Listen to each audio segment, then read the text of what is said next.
I'm fucking muted. Okay, let's take that from the top.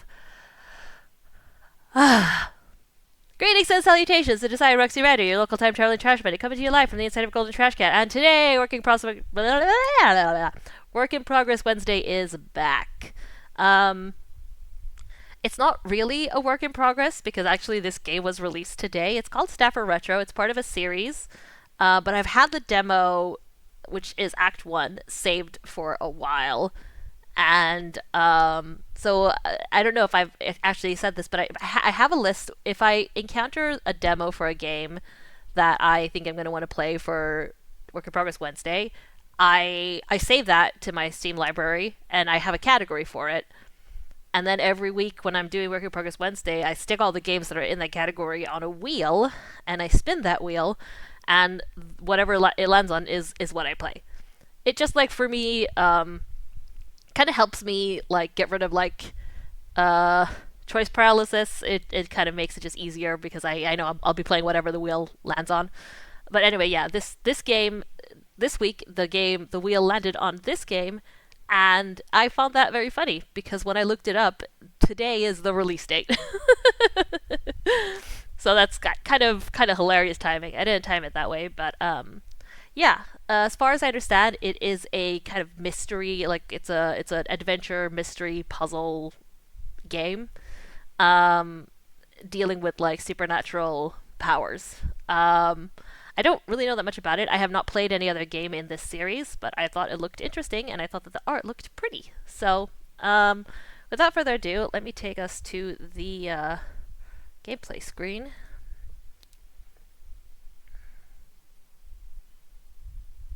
Yay! Okay, let me just set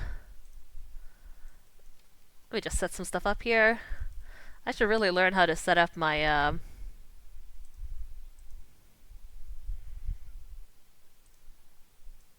OBS before I start streaming, huh? There we go. And then yoink and there we go.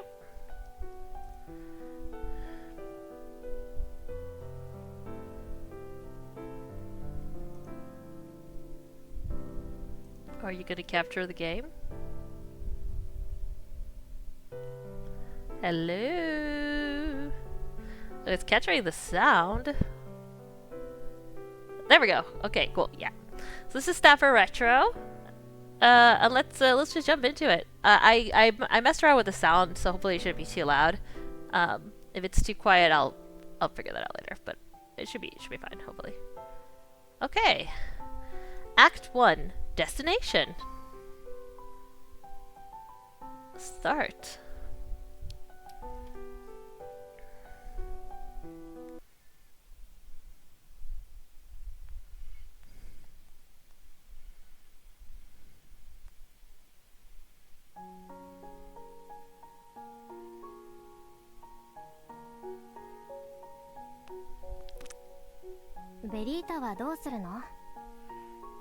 Oh, there's voice acting. It's in Japanese. Fair, so what are you planning to do?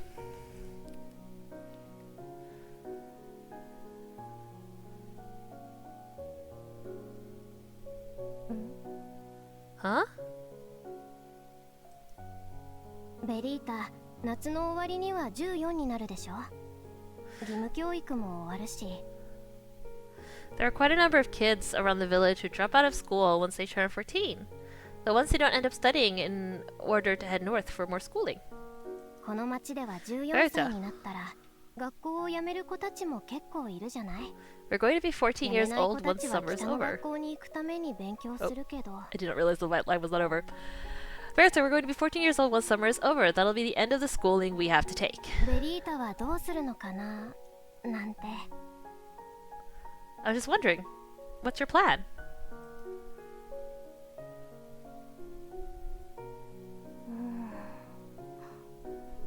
特にまだ考えてないけど。Well, I haven't really given it much thought. 大学に行きたくないわけじゃないけど、必死に勉強してまでやりたいことなんてないし。It's not that I don't want to go to university. But there's nothing I want to do bad enough to warrant all the hard studying I'd have to put myself through. うちはレトロショップをやってるから食べていく分には困らないし。 Hi, Mike. Hello, hello, hello. Thank you for the raid. Hello, hello, hello. How are you? How was Dreamcore?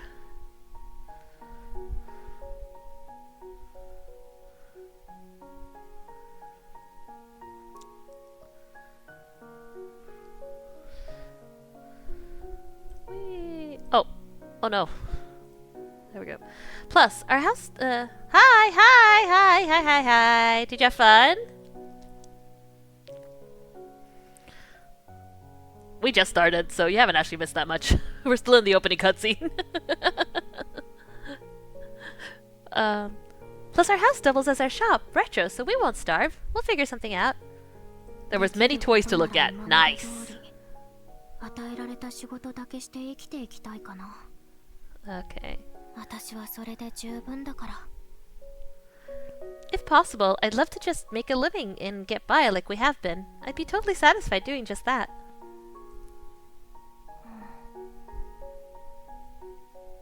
Why did it suddenly go all black? 私はね、早く14歳になって働きたいの。 As for me, I want to hurry up and turn 14 so I can work. そうなんだ。ベティは偉いね。 Yeah? You're really something else, Betty. Beatrix. そんなことない。実は最近、お父さんが倒れちゃって、だから。 No, I'm really not. It's just that my dad had this nasty fall recently. そうだったんだ。ごめん、知らなくて。Sorry. I didn't know. いいの。知らなかったものは仕方ないわ。 Yeah, it's okay. You couldn't have known. 大変だね。早く良くなるといいね。 Really? I'm so sorry. I hope he gets better soon. うん。 Yep. やっぱり詳しいことは聞いてこないんだ。 Of course, you wouldn't ask what was going on, huh? What? ねえ、ベリータってさ。 That's the thing about you, Verita. 何にも興味を持てない子なのね。 I don't feel like you're curious about anything. Damn.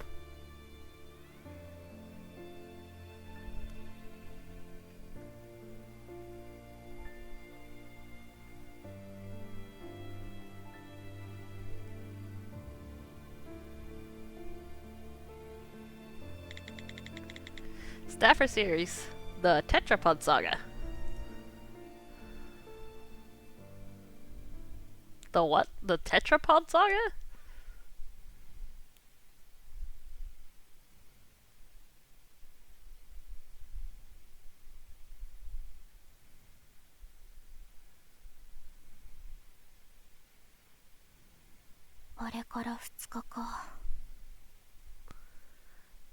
It's already been 2 days since that conversation. I didn't think anything bad of it. Oh. I just figured it for a few words said in passing.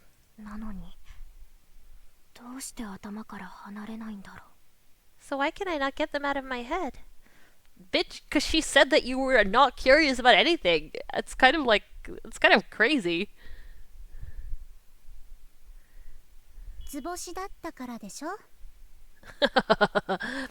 Because she was totally right. ベロ、考え事してる時に邪魔しないでって言ったでしょ。 Pharaoh, I told you not to butt in when I'm deep in my thoughts. 私もあなたくらいの時はそうだったわ。 It's alright. I was just like you at that age.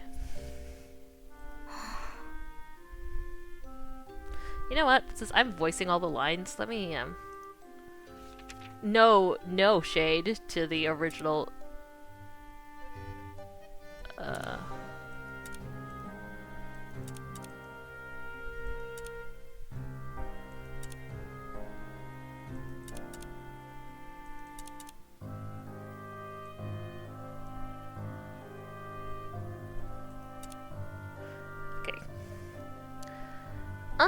Give it a rest. I'm just saying, I'm also quite the fan of peace and quiet. Speaking of which, it's sounding pretty loud over at the shop. You think Papa might be looking for you, Verita? What is it this time? Arguing as always, most likely. Poor customer. Right? Let's hurry up before something else gets broken. Yeah, let's go. He's my dad, but I feel like I have no idea what's going on in that brain of his these days. Hello? Yes, I completely understand what you're going through. Haha. Still, that would be quite difficult. Why can't it be done? Please, give me a proper explanation. Of course. So, it's like this. That's kind of hot. That's kind of fine, not gonna lie. Haha. It would be difficult. You've been saying that on repeat this whole time. Why on earth are you being like this? He's doing it again. Ah, my little girl, you're finally here. Would you like to help your father out?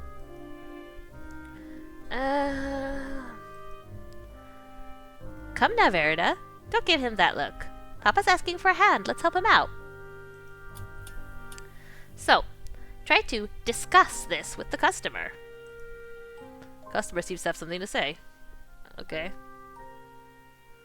Okay, so this must be the gameplay mechanic. Oh, deduce, discuss, explore. Okay, card objective, discuss. Customer complaints. Hello, ma'am. How can I help you today? About that. I sold a really old book here at Retro last week. Its title was The Dark Side of the Moon. I wanted to buy it back, and of course, I was planning to pay back the full price I sold it for. That's odd though, no? To buy back some book you already sold off? Papa, all you got to do is sell it back to the lady. She even said she'd pay you back what you paid her. Haha, Verita, I would love to sell it back to her, but I've already sold it to someone else. So I said, please just tell me who bought it off of you, then I'll pay them for the book. Or then I'll pay them for the book. Haha, that would be quite difficult. And that's what he keeps saying. It's been nothing but this on repeat. I've heard the same thing dozens of times now. Yet, despite hearing it dozens of times, she just keeps going. This lady is no ordinary customer. Well, giving out another customer's personal information is a bit, That book. I found out it was my grandmother's keepsake. It's the last thing I have to remember her by.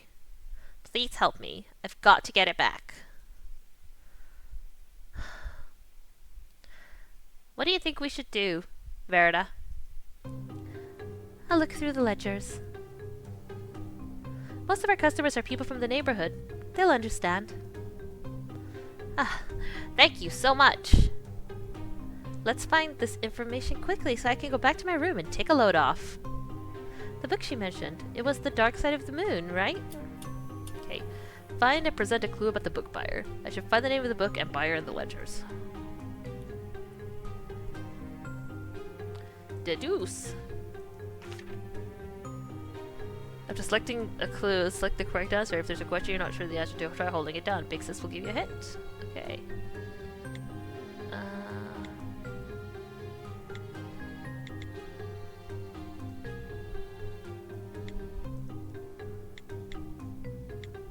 Purchased a book. Select clue. Portia. Combination successful!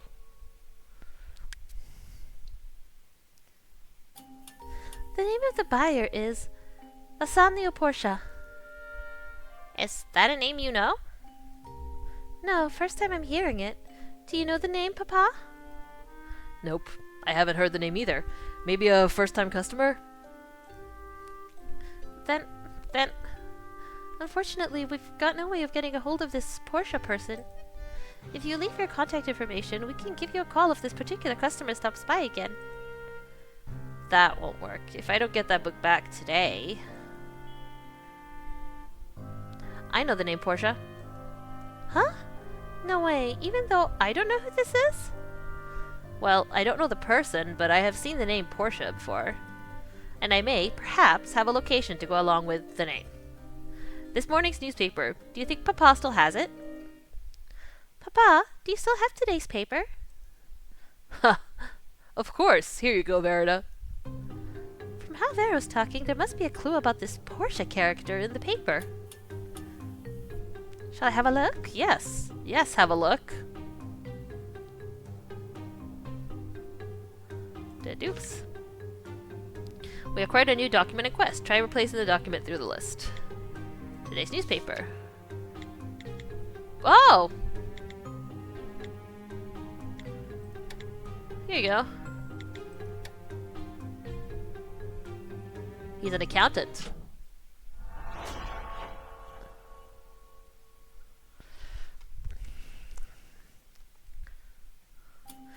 Portia Accounting Office. Via S. Gata. C2. Papa, the municipal map, please. Huh? Oh, of course. Here. You found it, Verita, as expected from my little sis. I'm always saying how clever you are. Vero, what is it? Papa, Verita found where this Portia guy might be located. Awesome, huh? Sly as a fox, that girl. She practically led me straight to it. There was an advertisement for Portia Accounting in this morning's paper. Portia Accounting? Portia Accounting? There's a full name here too, Vasanu Portia. I'm sure this is the place. The address says C2, so it's just a 20-minute walk away. That's it. Thank you so much. Now I can ask him to sell the book back to me. Done. Now I can finally get some rest. You sure are something else, Verita. To remember a name like that one is in such small print. No, it wasn't. Well then, how about you make sure this customer continues getting the help she needs, Verita?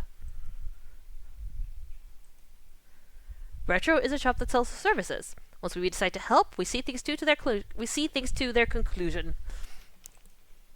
Accompany this fine lady to Portia Accounting, please. Huh? I mean, I was going to... Thank you. Honestly, I'm not really familiar with this area. But I... Right this way. That's my Verita! Your big sis is so proud of you. Shut up. Let's get this done so I can come back and put my feet up. I should use the map to make sure I get there alright. Okay. So now we get the travel function. Explore. Portia Accounting.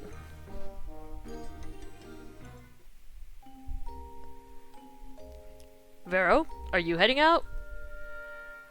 Yes, Papa. I'll be right back. I won't be gone long. Hold up one second, Verita. Huh? What is it? Good luck.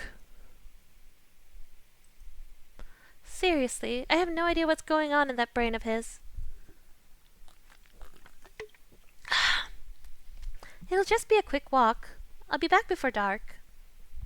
I don't think we'll run into any snacks.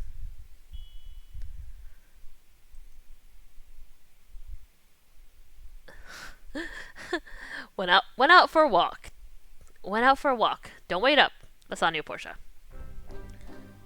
That's what the note says. What should we do? Wait here? But it's going to be dark soon. Why don't we just come back tomorrow? But if I don't get back soon... Here, I'll give you 1,000 lira. Could you ask around for me? 1,000 lira is a pretty big amount for a student like me, but I was hoping to get back.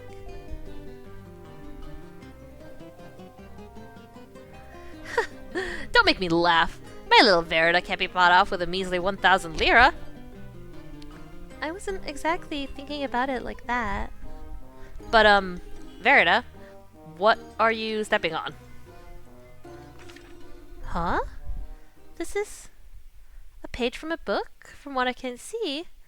It's from a dime store science fiction book.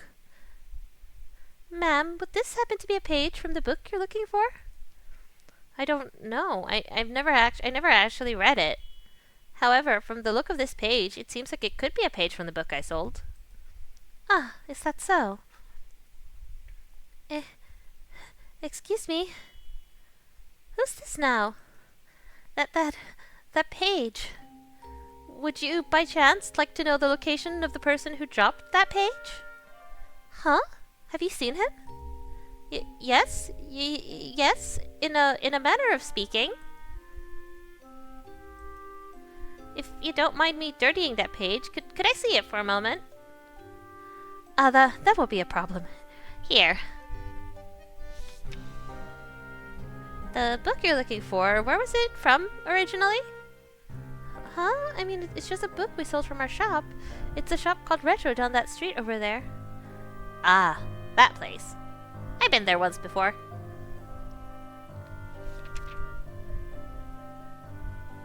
So just follow the path I drew out, comparing it with the map you've got there. Ah, thank you, truly. So could I have the page back? The 1,000 lira. Huh? Are you asking for money? Just a moment ago, you offered 1,000 lira to that girl. Are you going to short me because of how I look? You're a racist?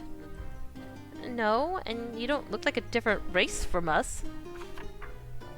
I'll rip it. Ah! Wait! Here! 1,000 lira. Please use my services again. Well, that'll about do it for tonight. Verita, you shouldn't be hanging about with people like her. You think I would? Hey, so I decided to pay for this thing, but I have no idea how to use it. You don't think I was scammed, do you? Could you help a girl out? This woman, she's just all sort of trouble. Find and present a clue with the mysterious symbols. Alright, I'll take a look at it. If I remember right, she said to compare it with my map, yes? Yes, that is what she said. So, let's deduce. Verita, this question is connected and requires at least 2 answers. Fill in all of the slots. Okay, so here's the map.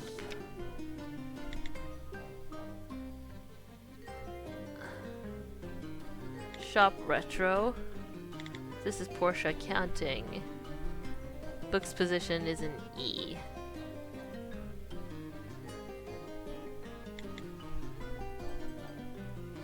C2 is where we stopped, and so therefore the book's position is here.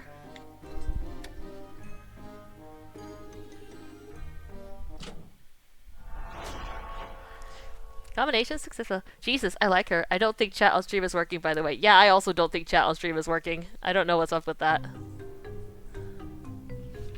Give me a second. Hold on. Oh. It's there. I accidentally hit it. It's working. Retro Shop is back that way. We're right here, in front of Porsche Accounting. So judging by our current location, it's probably pointing to here. Thank you. Now I'll be able to get that book back today. If that shady girl with the green hair wrote it down the right way, of course. What's this now? Ah, Verita. My cute little Verita. Don't you find all of this rather suspect? We only needed to know the book's current location, so why'd she draw out the path to Retro too?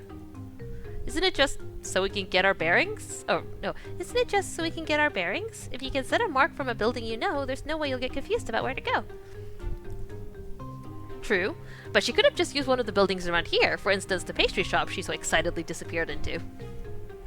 Plus, there's one more suspicious thing I noticed. The red ink that traces out the path on the page you're holding. It's blood.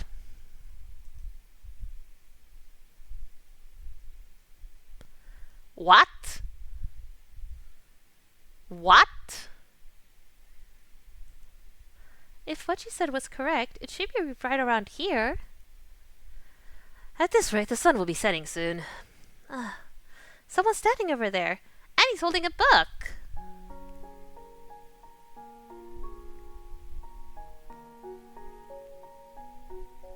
I have a bad feeling about this, fam.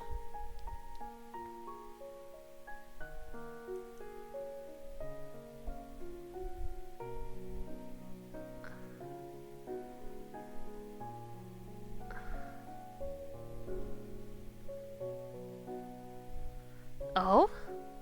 A visitor? Excuse me, that book. The Dark Side of the Moon. Science fiction novel written by fledgling novelist Alberto Topka, self-published in 1952. I found it. I found it. That book. Pardon me, my good lady, but this is where it gets truly interesting. Excuse me? The day after this book went on sale, it was featured on the front page of the papers, but that wasn't because of the contents of the book. Do you know why that was? It was because the moment a customer entered the bookstore and opened the book, this happened.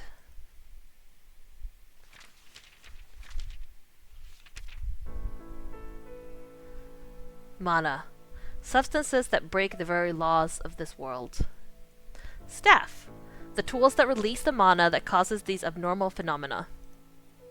In the past, the phenomena these staff caused were referred to as magic or miracles. And we who live on this island, these miracles, we rule over them. Phenomana. Yeah, I know.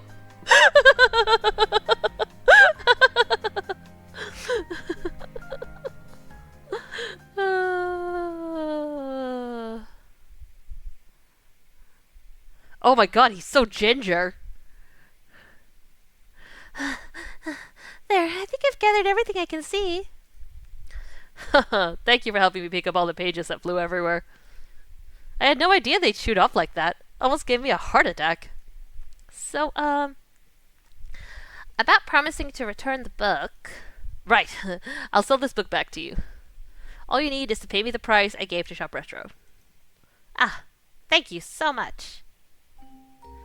This is finally wrapping up. Had no idea we'd be cleaning garbage off the road, huh?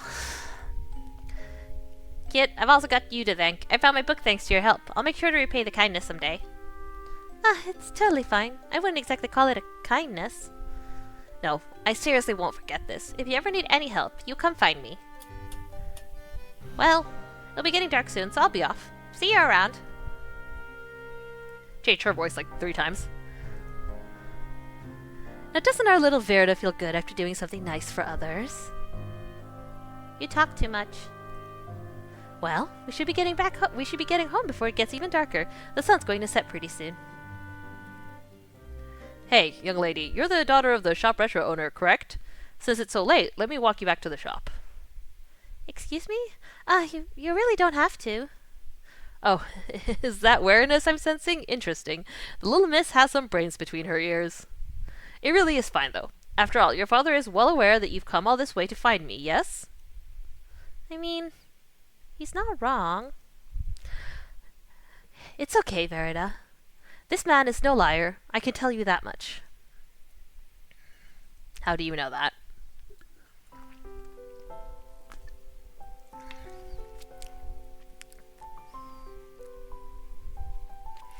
Also, why does everybody's name start with a V?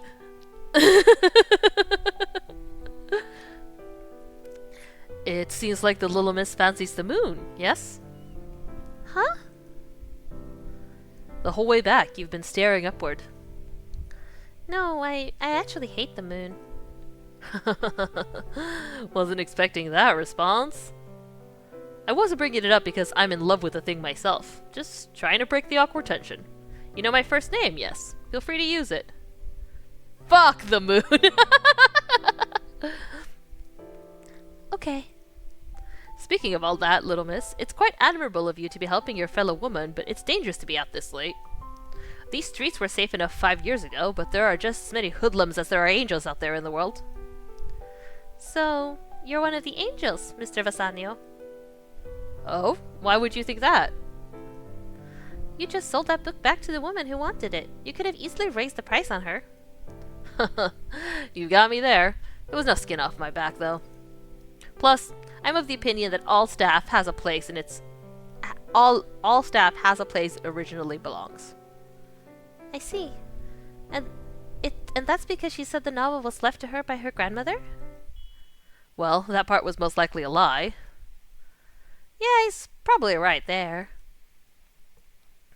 What? Oh, my pure Verita. Do you think it likely that her, quote, deceased grandmother held on to a science fiction novel published only a decade ago as a family heirloom? Add to that the fact that she sold such an important item only to come looking for it later, and it becomes rather doubtful. Depending on the staff's type, its price could reach the hundreds of millions, so I believe she only came running when she realized that book was actually a piece of staff. Though in truth, I've seen that novel on the market, and it hardly fetches more than 5,000 lira. Oh my, that's certainly affordable. This is Sicily. Oh, we're in Sicily. This is Sicily, after all. Here, where the ferries are powered by staff, not oil, how many people would be interested in a measly book?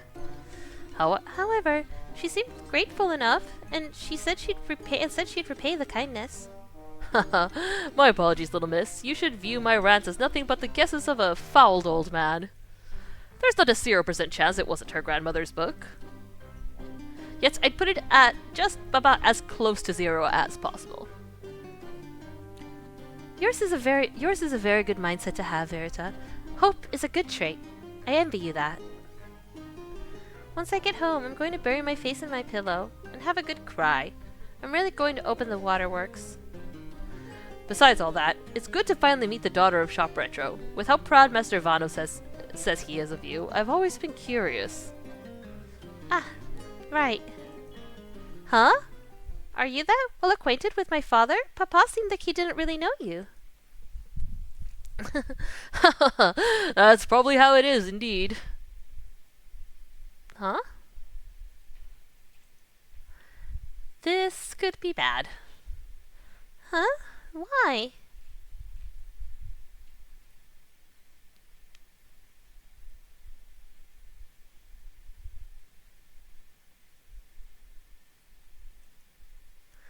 Papa? Where are you? Why'd he leave the inside in such a mess? Ugh, damn it all. That's how it is. He's fled the scene. He probably won't be back for quite some time. Excuse me? I'm actually in the business of giving out loans. Your papa is one of my customers.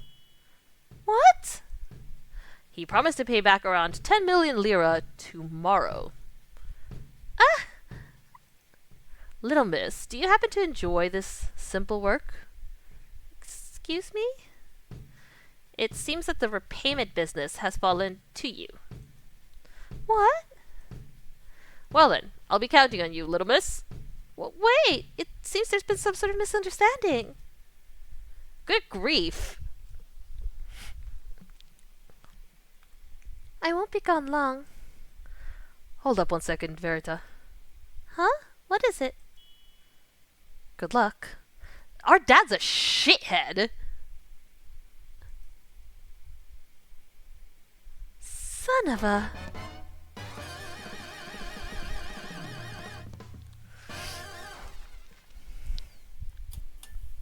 Prologue, clear, rewards, a customer's thanks, a debt of 10 million lira. I'm so thrilled. I'm like 13. Verita's like 13. She's a 13-year-old. That's the sound of the ship leaving. It goes off at 11 in the afternoon and 4 in the evening. It's already 11? Or maybe that's a train whistle, not the boat's horn? Who cares? Okay. Let's jump. My, Verita, you can't be saying things like, "This is the final stop of my life" from the get-go. From the get-go? What sort of get-go is this? My life has literally turned into an exploitation, buried in debt. Think positively, Verita. He's not asking you to pay off the debt immediately. But it's not even my fucking debt. Think positively, little miss. I don't ask my clients to resort to anything illegal. After all, we must adhere to the labor laws. Making my clients pay off debts in a short period of time or making them resort to lucrative but illegal jobs, I simply won't stand for it. As long as my clients pay their debts within a few months, that is. If you work a legitimate job for 20 hours a day, you should be able to pay your debt within, say, 6 years or so. I'd rather take the illegal jobs. Actually, why am I being forced to pay off my father's debts in the first place? Little miss, if you're going to fret over all the frivolous little details, how do you think to make ends meet here? It's hardly frivolous. This is against the law. Maybe? Is it against the law? It is indeed a breach of the inheritance law, though I doubt that will come into play here. See here, little miss, I can't simply ignore such a large sum as 10 million here. What's been lent must be repaid. Anyway, you're one of those people. A loan shark who tricked my father with your insane interest rates. Here, the contract between your father and I. I've heard all about these sorts of things. If I could just have a look.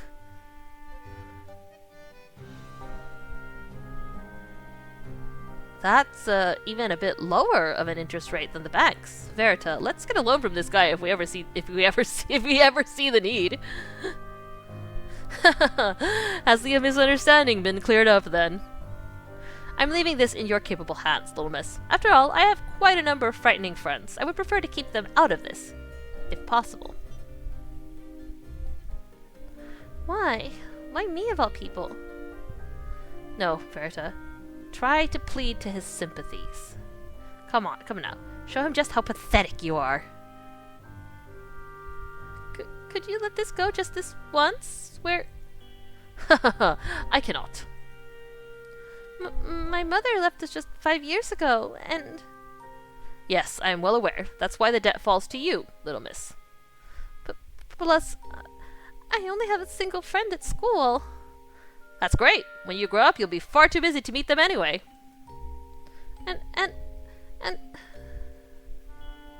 Soon, I'm going to turn 14. Soon? You still have 2 months before your birthday. This is really hopeless now. What was that? You should have started with that.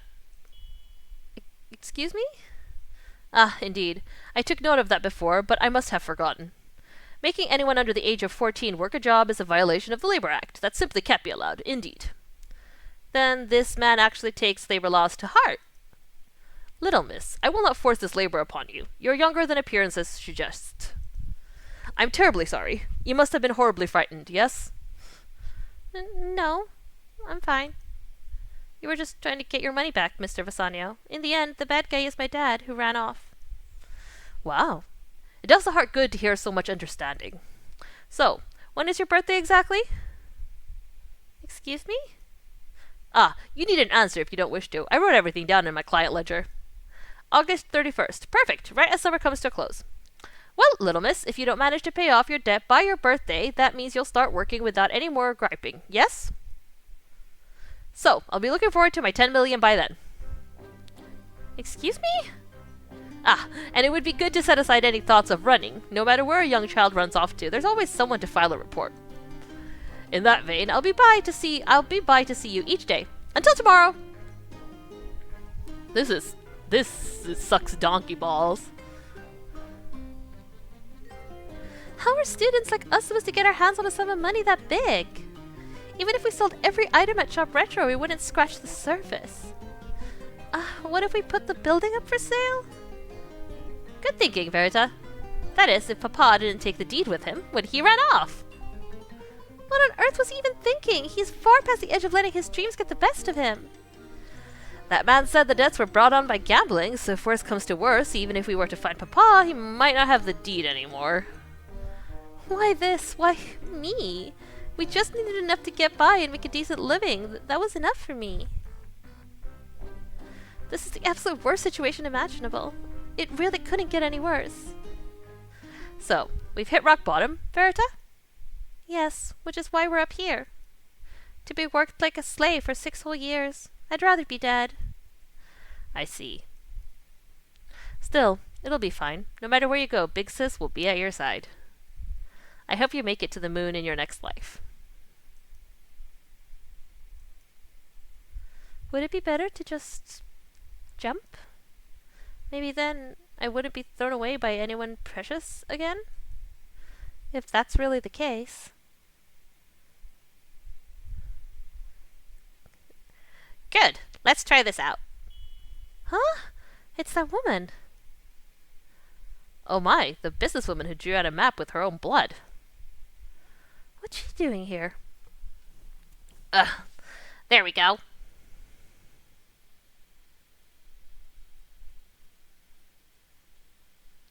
Huh? No way. Calm yourself. Your life is a precious thing. Why are you suddenly... Ah.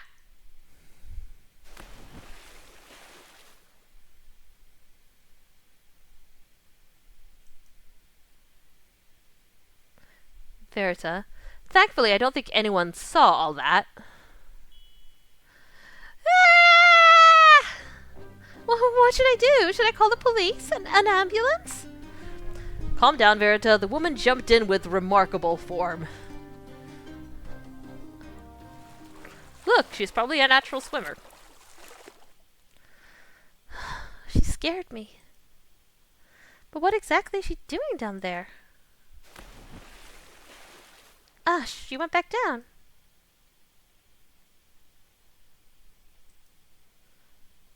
She's been down there for quite some time. What's she doing in the water? You wouldn't be practicing free diving in a place like this, so maybe she's looking for something down there. What could she be looking for? Look, Verita, she's coming up.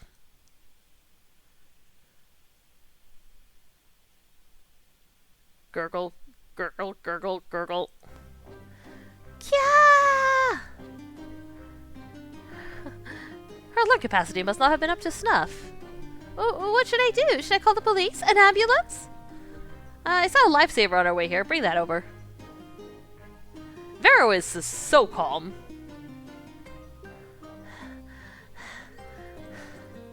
Hey, are you okay?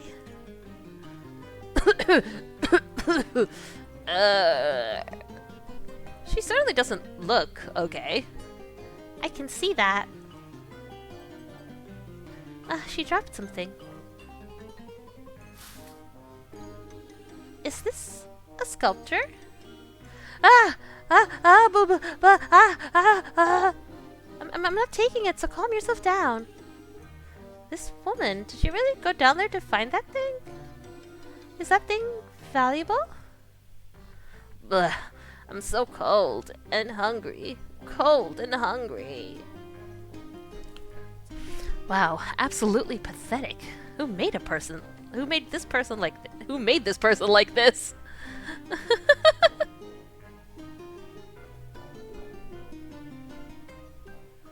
They're kind of a bitch. Act 1, Destination.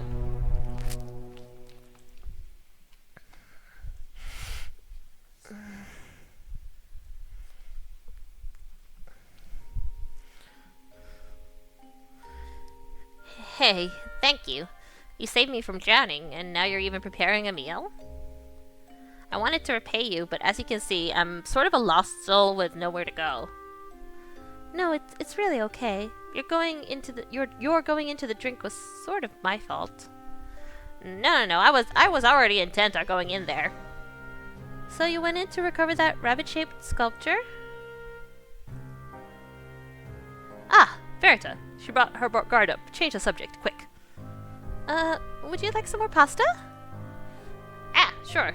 Lots of garlic and hold the black olives, please. When those go into the mix, it feels like the aglio olio quality tags. You know what I'm saying, eh? I know what you mean. Here you go. Buon appetito. She sure is picky. I guess bakers can be choosers. But to be put on edge at just a word, what sort of sculpture is this exactly? That isn't some sculpture with crazy historical significance, is it? My pure Verita. You're so cute when your imagination goes to work. I was just having a thought. So, do you know what the thing is, Vero? From your big sis's perspective, there are 2 clues to find.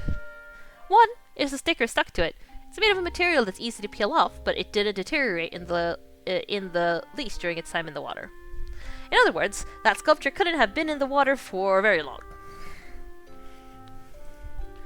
The second clue is the message, "To Mela," written on it. The fact it was written in permanent marker dates it within a decade, and no one would intentionally deface something with great historical value, would they? Do you see, Verita? In short, this sculpture of little historical relevance took a recent plunge into that water on its way to being delivered to this Mela character.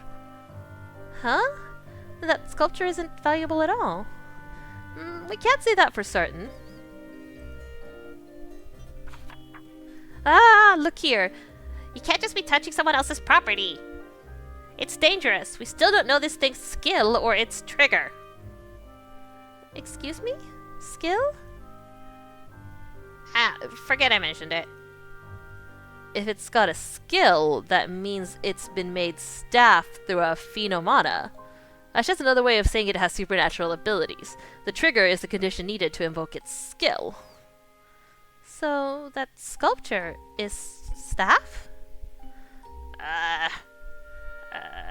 Yes, in truth. I'm in the business of buying and selling staff. So you're a merchant specializing in different sorts of staff? It's nothing reproachable. There are no laws in Italy banning the trade in staff. I wasn't criticizing you or anything. It's just, I heard that the right sorts of staff could fetch hundreds of millions. Is that true? Well, those are few and far between. However, staff does widely vary in price depending on its type of skill. I'd average them at around 10 million lira? 10 million lira. Hey, Miss Merchant Lady, would you need a hand selling that staff by chance?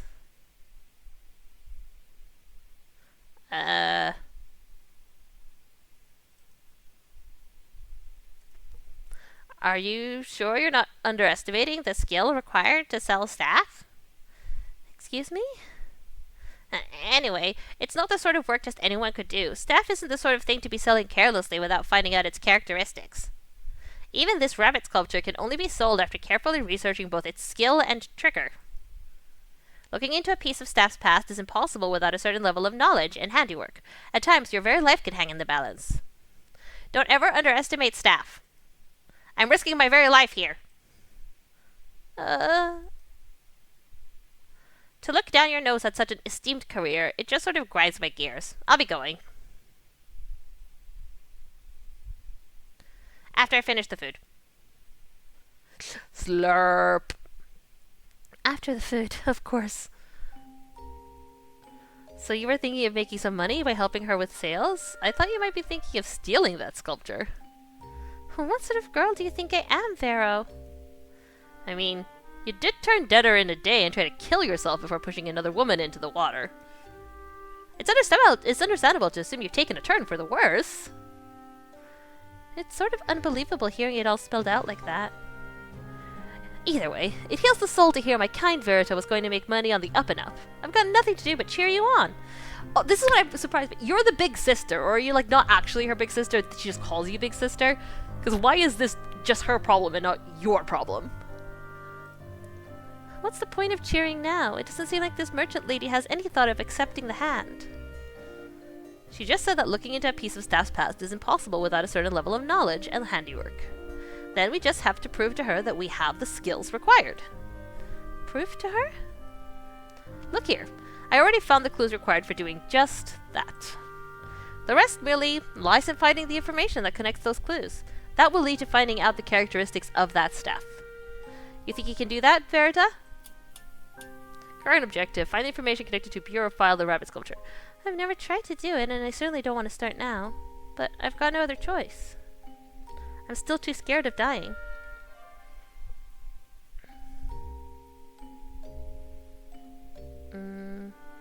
Discuss.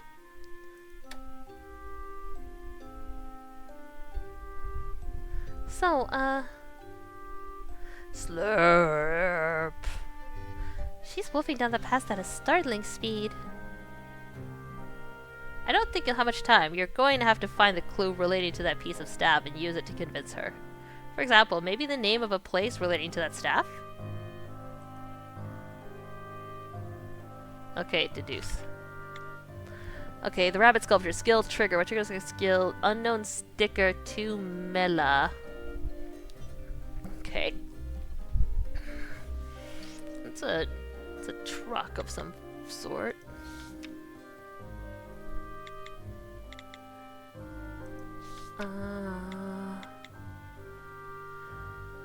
Oh!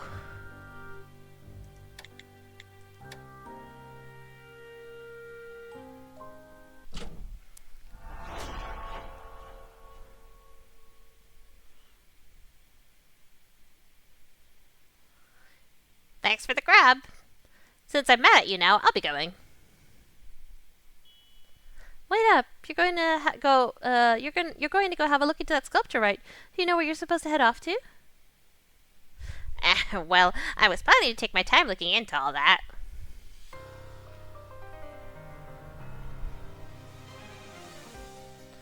Let me fill you in then. You should head straight for Henry Shipping.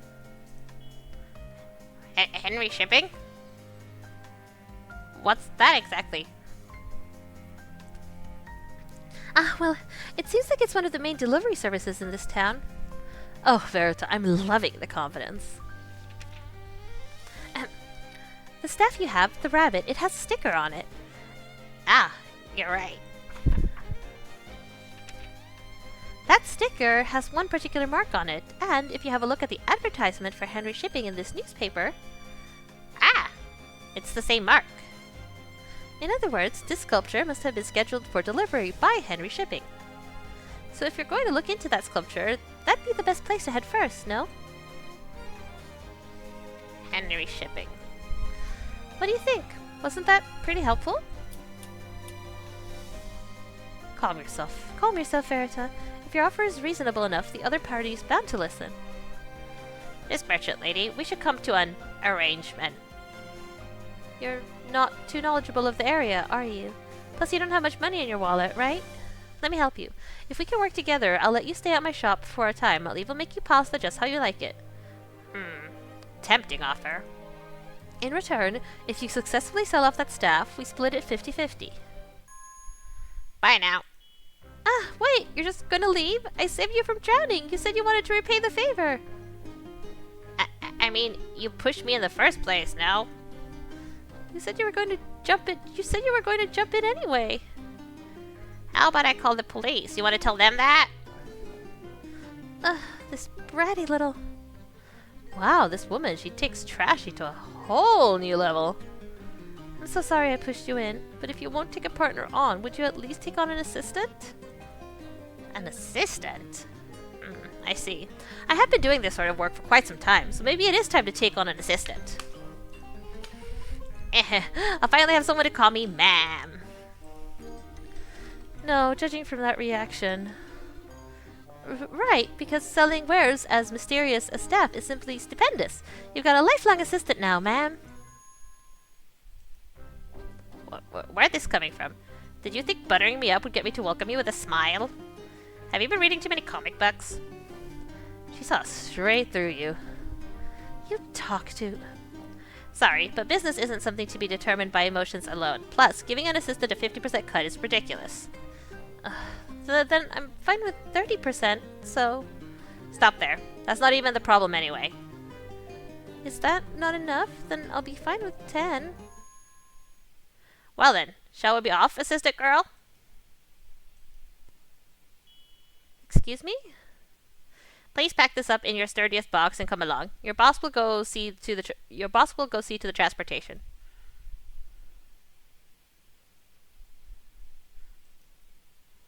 Wow, congrats on the new job, Berta. Your big sis thought you'd focus on school and graduation, but I find all this a bit touching. I didn't fall for a trick here, did I? So, work hard on identifying that staff. I'll be rooting for ya! Huh? You're not coming, Vero? Oh, Verita does love her big sis so. However, should someone stay back to look after the store? Don't worry, Verita. I doubt it'll be all that difficult. You only have 2 tasks to deal with, after all. The first is to figure out the route that the rabbit was shipped down. If you figure that out, you'll also know who the rabbit was being shipped to and the person who commissioned the delivery. From there, you can tackle the second task, figuring out the rabbit's original location and destination. With that out of the way, you can figure out who wanted that rabbit and the reason why they wanted it. Once you complete both of those tasks, you'll figure out the identity of this staff as naturally as ever. Got it. So you want me to hear out anyone with a connection to this particular piece of staff? Assistant girl, come along now. Well, I'll be going, Pharaoh. Good luck! Don't forget that your big sis is always at your side. I know, that's pretty much a given. Alright, I'm gonna head to the bathroom real quick, so I'll just go to the be right back screen.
I'm back.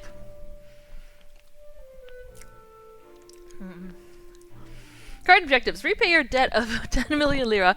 Find the route the rubber sculpture took. Find the route, origin, and destination of the rubber sculpture. Okay, so I don't think I can deduce. Henry shipping.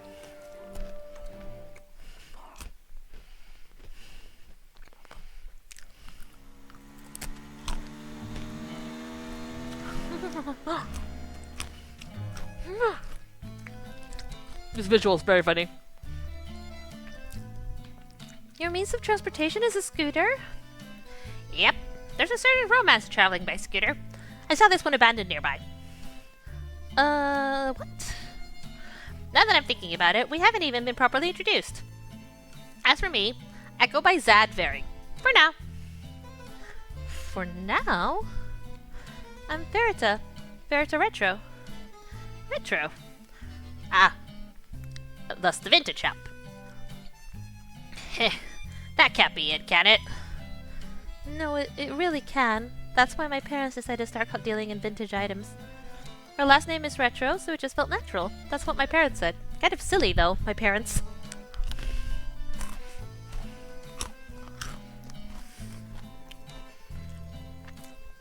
Assistant girl. You have parents? Of course I do. What sort of question is that? Sorry. It's just, it looked like no one was around at the shop before. Ah, that. My parents are just on a trip for a little while. I mean, that's not a complete fabrication. Ah, I think we're looking for that warehouse-looking building over there. Henry Shipping.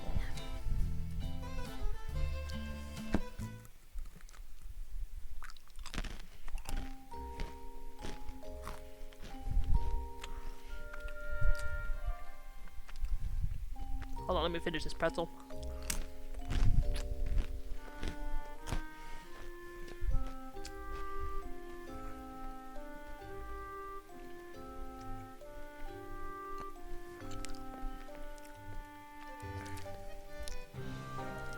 Well, we're here, but everyone seems up to their eyeballs in work.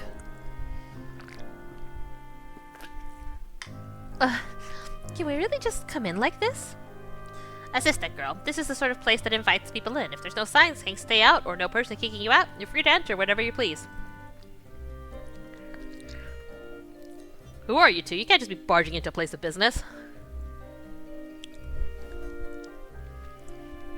Well, this place is now officially off limits. Ma'am? Assistant girl, please explain our affairs to this gentleman. Excuse me? You want me to? The sticker on the sculpture, it's from here, right? Huh? Ah, that sticker is from our delivery service, huh? Was there a problem with your delivery? No, it's not like that. I mean, this item was lost on delivery. I'm trying to find its owner, so do you think you could tell me who sent it? Lost? That's odd. We haven't had any complaints. Wait here for a minute. I'll look into it.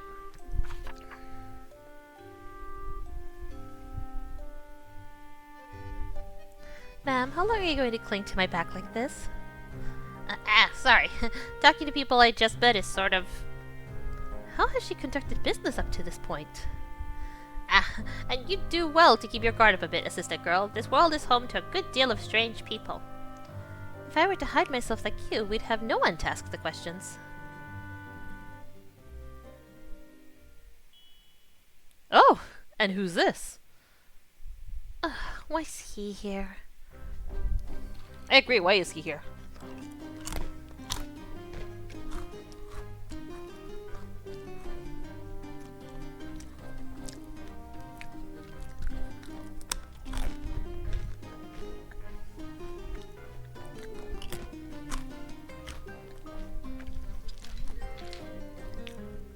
Little miss, we meet again. The pleasure is all mine.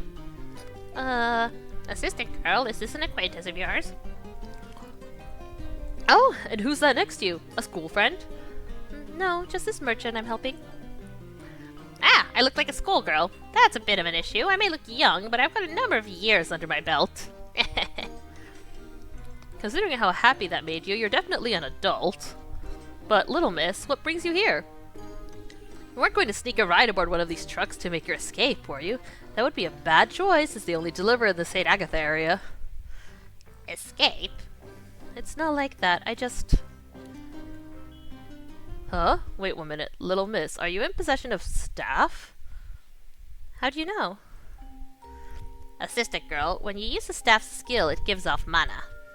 You can't see it with your naked eye, but there are other pieces of staff that can detect it, like this.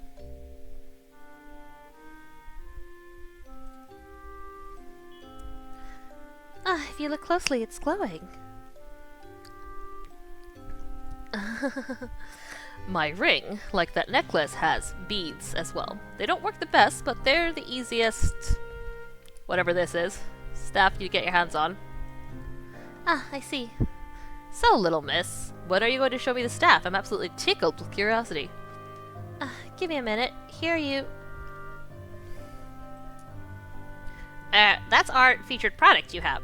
We shouldn't be showing it off willy-nilly. Though, if you're interested in making an offer, I could be convinced to show you.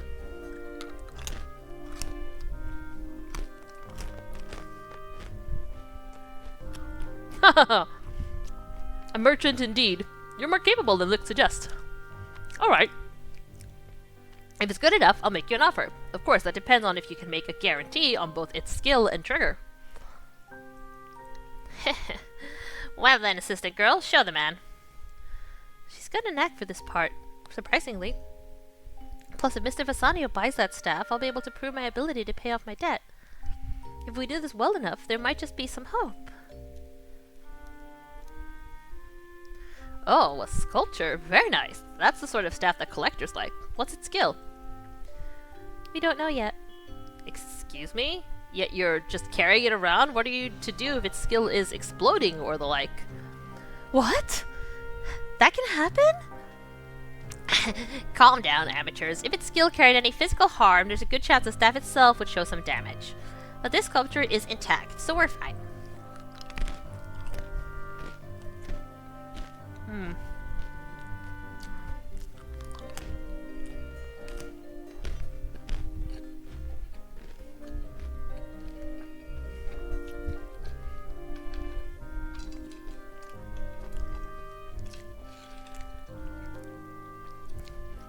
I see. Good thing my new boss took that into consideration. Mr. Vassanio, here are the papers you requested. Oh, thank you, my friend. Let me repay you with a drink later on. Now pay me no heed, but take care of the business these lovely ladies have. Ah, about that. The sculpture they bought here wasn't reported as lost. Excuse me? No one is looking for it? That's right. Strange, huh? If it weren't delivered as scheduled, its owner should have filed a claim. That's troubling. Seems our clues are cut there. On the positive side, since I pulled it out of the water, it's mine now, right? I mean, I was already sure of that much. I envy how that brain of hers works. Is there no record of its delivery? Well, I did sort through our delivery records for that sculpture, and I found our information about the sender and receiver. However, we don't keep a record of the exact addresses here due to privacy concerns. Then that won't be of much help. The couriers must have had the addresses, though, no? They'd need them to make the deliveries. Yes, well, if they hadn't discarded them already. Then it's as easy as pie. We just need to figure out which courier made the delivery. Here, little miss, I'll lend you this. What's this? A map? The 3 couriers who work here each have their own delivery routes. This maps out each of them. From this, you should be able to tell which courier made the delivery. Then couldn't you just figure that out and tell me, Mr. Vassanio? That would be quite efficient, little miss. You're not as childlike as your age would suggest. I'm sorry, though. I couldn't tell you. The only ones who can figure that out are you, the little miss who found the staff, and the merchant right over there.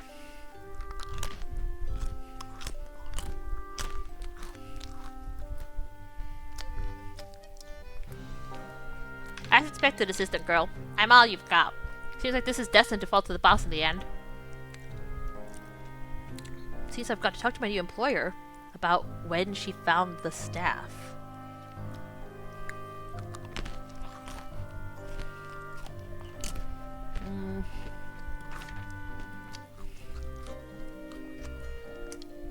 Let's talk to Visania first.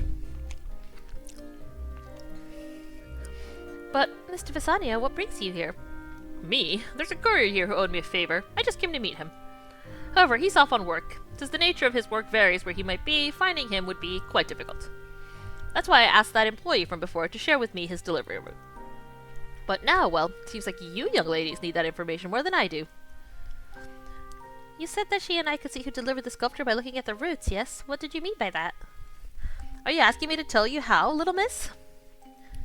I was hoping not to steal the fun from my young friend's adventure, if at all possible. Don't ask. No, I think I can figure it out without you telling me. How commendable. The spirit of adventure is a privilege granted only to the young. I mean, I should at least try to figure it out by myself. Scheisse.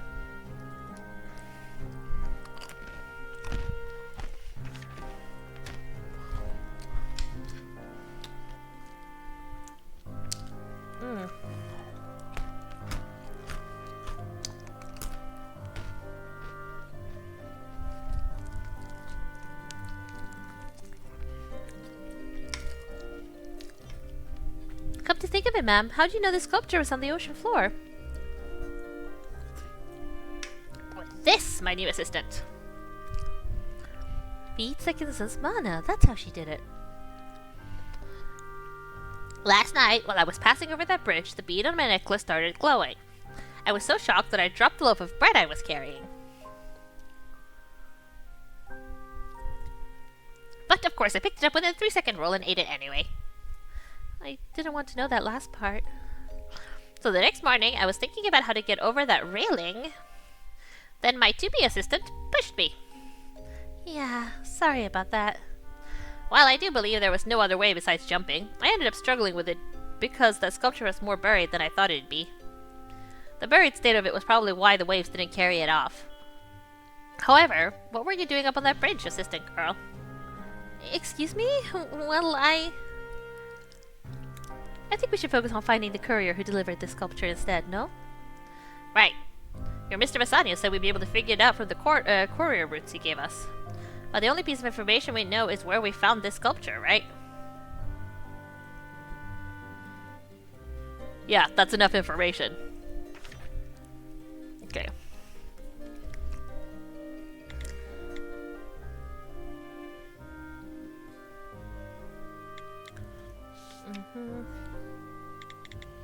Okay, so...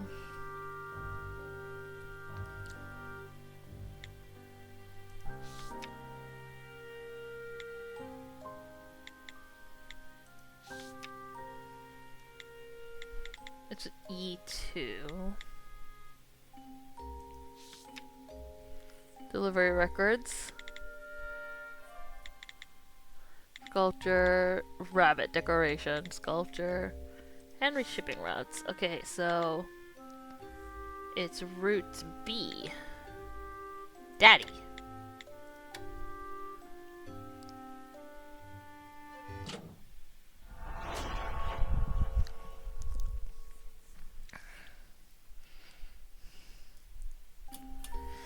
Alright, we know who was delivering that sculpture. Oh, indeed we do, as expected from such a fine young lady. And it's all thanks to me, assistant girl. Excuse me? Yeah, I guess, huh? Anyway, the important thing was where you found the sculpture. You first noticed the sculpture from up on this bridge right here. Thus, it's most likely that the truck driver following this route somehow dropped it. And the only delivery route that goes over this bridge is Route B.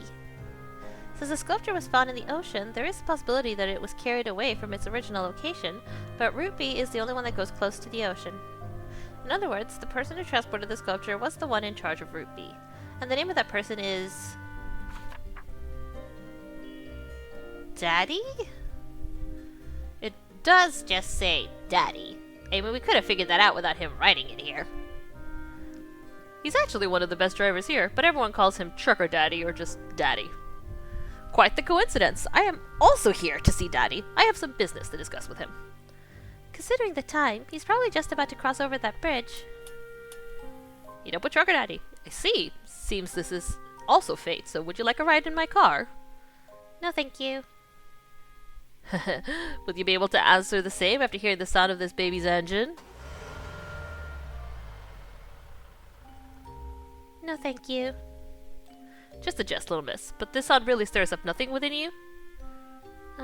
What should the sound of an engine stir up exactly? Well, this is the sound of the prototype of the Lanciatore Flaminius. In the front, it features a double wishbone coil suspension, telescopic shock absorbers, and an anti-roll bar while keeping its traditional look. Then on the back, we've kept the original Dion suspense system. Indeed, that is a fitting response. My dear merchant friend, would you like a test drive? Can I really? Then excuse me. Ma'am, if we ride in that, what happens to the scooter? Forgot about that thing. Then unfortunately, I'll leave that to you, assistant girl. Good grief.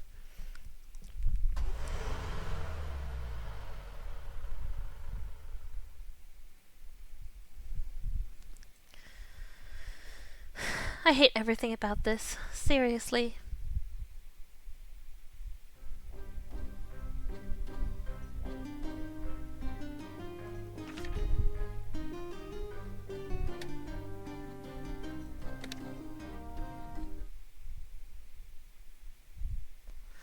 I guess I've got no choice but to drag the scooter all the way to the bridge.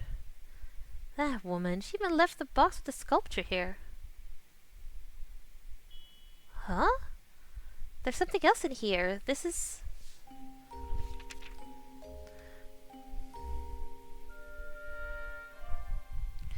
It looks like the drawing we got before that led us to that book, but this one looks different. Ah, the same drawing is on the sculpture too. We said it was drawn in blood, right? Someone wrote East Bridge as its destination, so perhaps...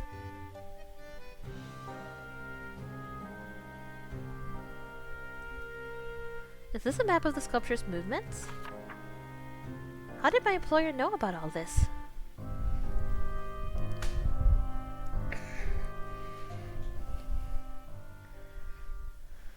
She's having a time.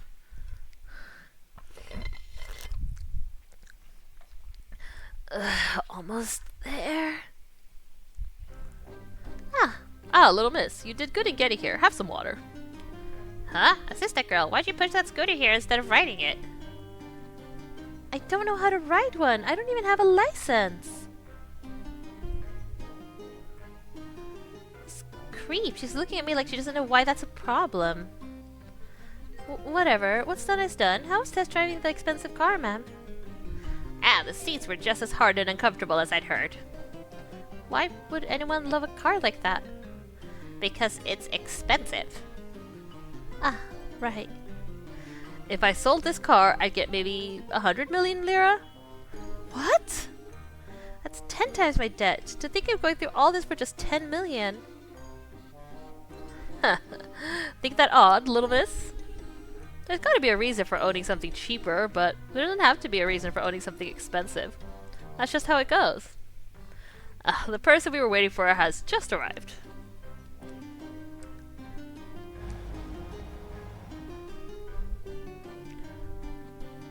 Oh ho! None other than Vasania, eh? What are you doing stopped up here?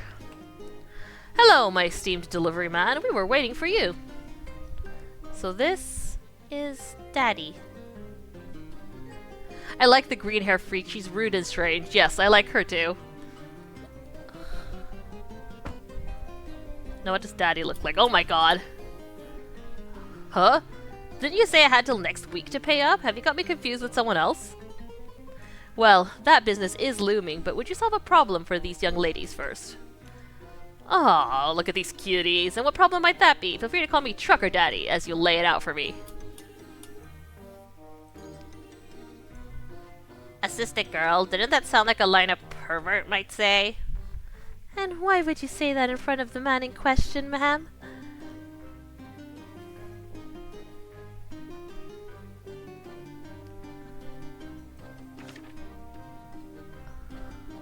talk to him very first. Ma'am, I found this alongside the sculpture. Ah. You saw that? Yes, I saw it. It's the same as the one you gave me before to find that book, huh? A book? Ah! No way! Assistant girl, you weren't the one who paid the 1,000 lira before, or were... I did not pay the 1,000 lira, no. And don't tell me, did you really not recognize me? Back then, we found the book, no problem, thanks to the drawing you made. But what was it exactly? I showed you that before because I never thought I'd see you again. You may have already figured it out, assistant girl, but this line represents the approximate pathing of an object. The points represent a longer stop along the way. Earlier, when you were focusing on the delivery routes, I created a 3-month trace of that sculpture's path.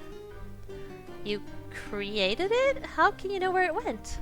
Well, this red ink has some special properties. A single drop on the object you want to know about automatically traces out its path. Then when we trace it out onto a piece of paper, it becomes a sort of timeline. Oh. Is your ink also staff? Yes. Well, sort of. Red ink, my backside, according to Pharaoh. What's with that look, assistant girl? Ah, right. Assistant girl, would you like me to explain the details about how to use a timeline? No, I'm fine.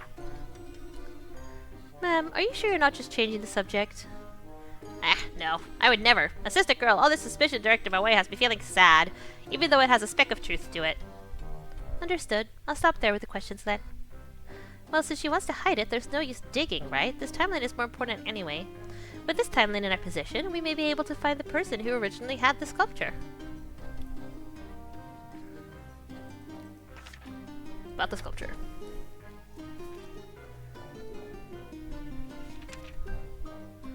Daddy, have you seen the sculpture before? I found it right around here. Oh, what a cute looking bunny sculpture. Let's see here. It's got our company sticker on it. From the color of the sticker, it looks like it was shipped through Warehouse 3. If you found it around here, this daddy right here must have lost it. Unfortunately, I have no memories of the thing. Apologies! And you have no record of the delivery? Let's have a look. Nope, I've got nothing in my recent record saying anything about a sculpture. Daddy is no help at all. And about the pervert business... He's not a pervert, ma'am. It's true I'm of no help, and I'm sorry for that. No, I'm sorry that...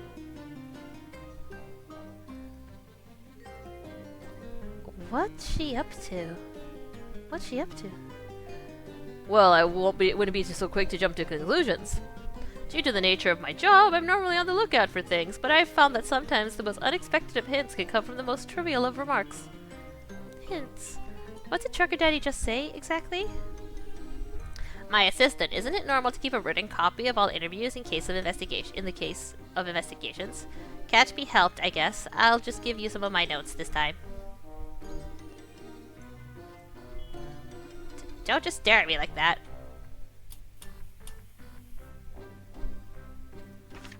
Okay. Interview, Trucker Daddy. What a cute looking bunny sculpture. Let's see here, it's got a coach sticker on it. Shift through Warehouse 3. If you found it around here, this daddy right here must have lost it. Unfortunately, I have no memories of the thing. Apologies. Well...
hold on. There we go. Yeah, no, that's not where I wanted. Okay. So warehouse 3, where did it start? Okay, oh wait, no, I have the warehouse 3. So if you pick it up and go like this.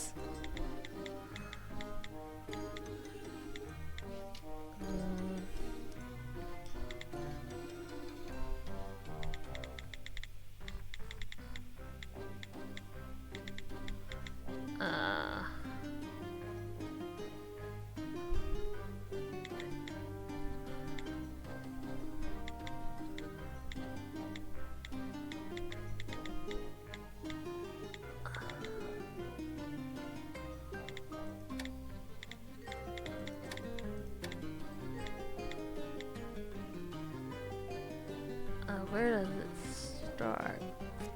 Would have been there, would have been warehouse 2, but here would be warehouse 1,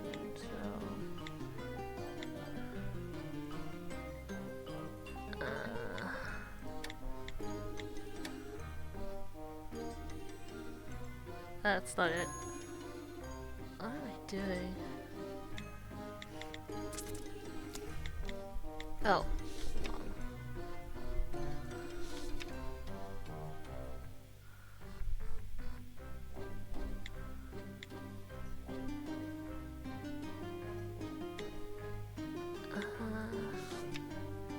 Oh, wait, hold on.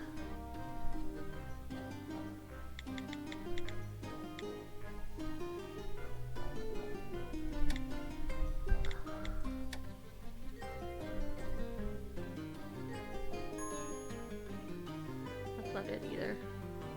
Is it just 10 reshipping?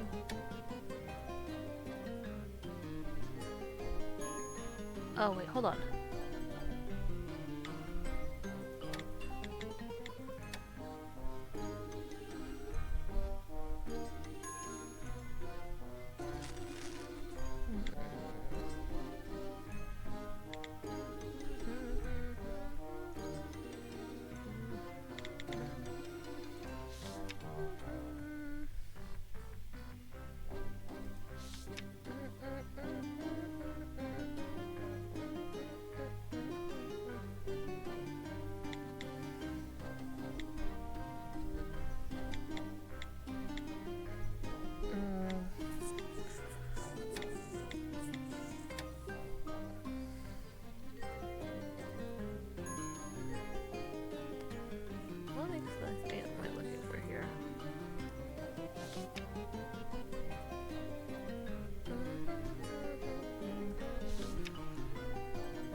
Color of the stick, it was going to shift through warehouse 3. Found it right here. It's daddy right here. Must have lost it. Unfortunately, I've got no members of the thing. Apologies. It's got our company sticker on it. Oh, why did I do that?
escape. Oh, no, that's not what I wanted to do. Tap, close. Back. Hold on. Okay, I actually want a little bit of help. Blah, blah, blah, blah, blah, blah.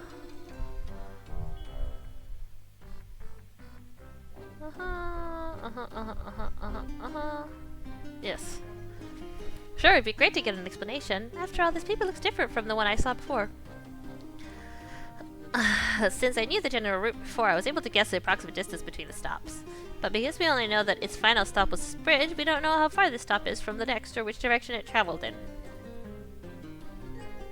One space on the map could be 2 or 3 spaces on our timeline. Ah. It could go this way, or even this way.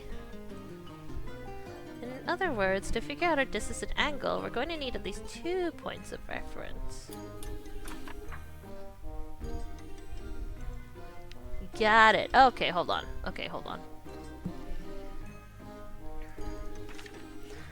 So this final stop is here.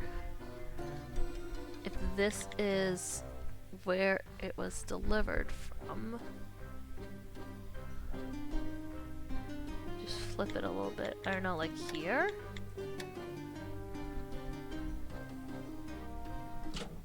Yep. I forgot that the shape actually mattered.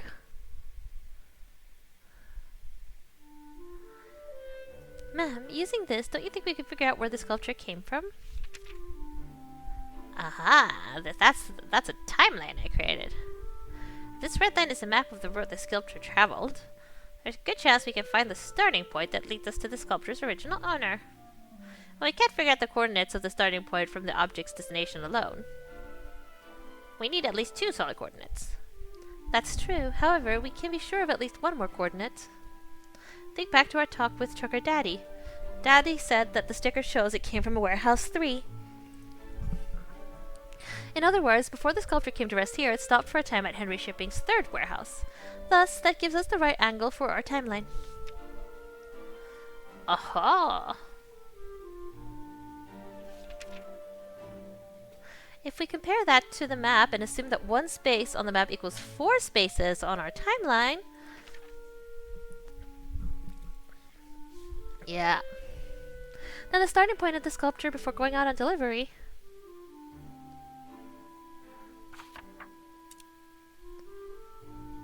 It's right at these coordinates. Incredible, my new assistant. To think you could make sense of my documents so quickly. I look forward to working with you. However, ma'am, did you really not think to use your timeline for that anyway? You were the one who wrote it out. Assistant girl, what sort of dumb question is that? If I racked my own brain thinking of an answer, I'd have no use for an assistant. You've got to step up and claim your worth. I'm out of here the second I pay my debt. Little miss, from the mood I'm detecting, it seems as though you've found a clue. That's certainly good to hear. Mr. Visanio, are you heading out now? Yes, that's right. Right after I speak my business with this delivery driver.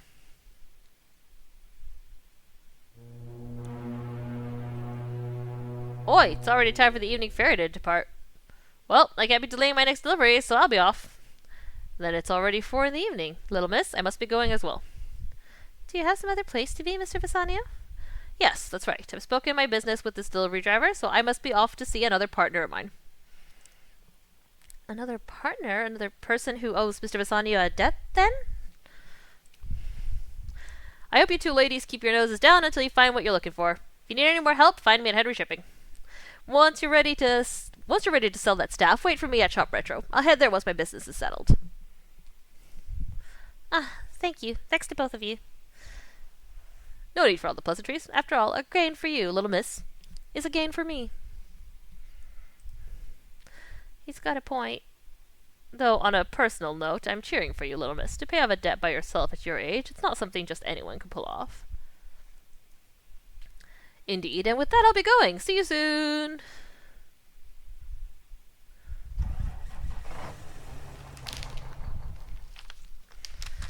Hey, assistant girl, all this about a debt. I can't breathe. It may be expensive, but it still farts out all that exhaust. Verita.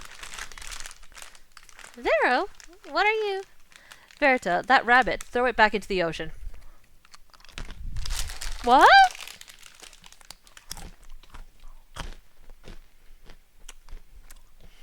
The rabbit sculpture, but...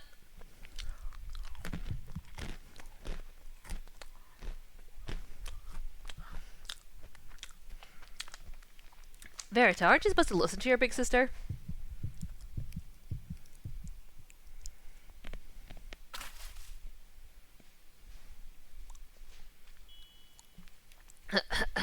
Huh?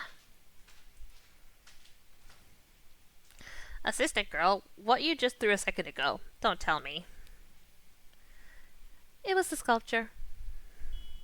What? Assistant girl, are you insane? Who in their right mind? Oh, it blew up. It blew up.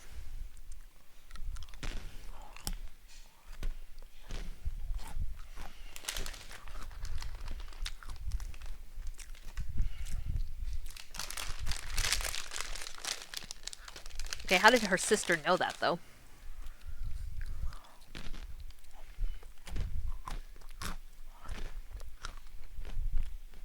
I'll be going now. Best wishes.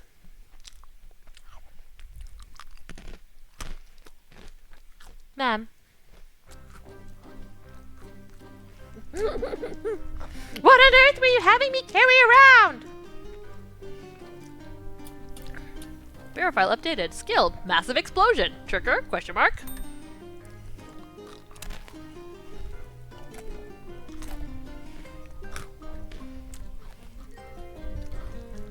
Whew. That was almost really bad. Isn't that right, Verita? I've been carrying that this whole time. Maybe I might have been killed. Oh my. It seems like you're still in a bit of shock. Of course I am. I was almost Look at you. It's already in the past, so get up and shake it off. At least say something to Miss Varing.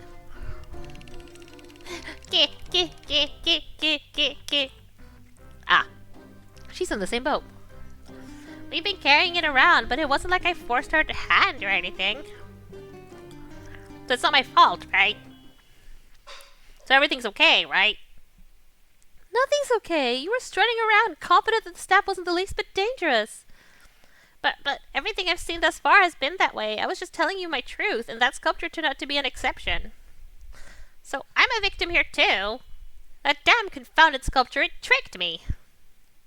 I can't keep doing this. This human is invulnerable to verbal arguments. You can't battle bad logic with speech alone. First things first, until we figure out that thing's exact trigger, we'll be leaving it in the ocean. I'm still getting a reaction on my beads, so we should be able to get it out, no problem. If we can figure out the trigger to invoke that skill, we should be able to finish our deal without a hitch.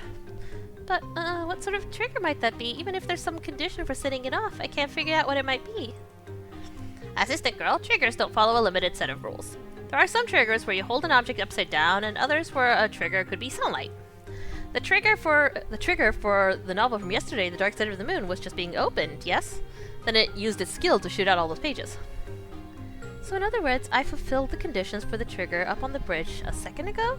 What did I do exactly? Vero, you knew that sculpture was going to blow up before, huh? Would you happen to have figured out the trigger? I just heard the sculpture giving off a weird sound and told you to throw it in the ocean. After all, we can fetch it we can fetch it again later. However, there are a number of triggers that could have been. Really? Tell me what they could be. Aw, and spoil the fun? What? I am thoroughly opposed to this sort of behavior from you. That given aside, even though I admit that the sculpture is dangerous, if we figure out the trigger, the danger disappears. Oh, Verita, my little Verita, no matter how dangerous the staff, it's still just an object. Have you not figured that out yet? The most danger you're facing is from the woman you're calling ma'am, Zadberry. She's dangerous? I mean, she's certainly frustrating to work with, but she doesn't seem to have courage enough to do anything scary. That's not what I meant, Verita. That person over there has a tendency to move forward without knowing the truth surrounding her. That's the most dangerous action around. I'm sure she's going to make our Verita suffer for it. Thus, your big sis is thoroughly opposed to all of this. Then, what should I do? Do you want to sell ourselves to Mr. Vasanio and be worked like animals for 6 years? Yes, that's right. Didn't you say you'd rather just make a living and get by? That would be closer to doing the work Mr. Vasanio has set out for you. Right? You'd be satisfied enough doing work like that. After all, you didn't have your mind set on any job in particular. Assistant girl, if your hair is all dry, we should be off to the starting point of the route we found. From what the map says, it's in the university district. Assistant girl. You okay? Stop with the worrying. Sure, we hit a bump on the road, but everything turned out alright, no? See there, Verita? She's promising everything will turn out alright for you, despite having no way of guaranteeing that. What are you going to do if the staff's original owner wants it back? What if the buyer of the staff wishes to use it for nefarious purposes? You're turning a blind eye to the future that's staring you in the face. Don't you think you might regret that?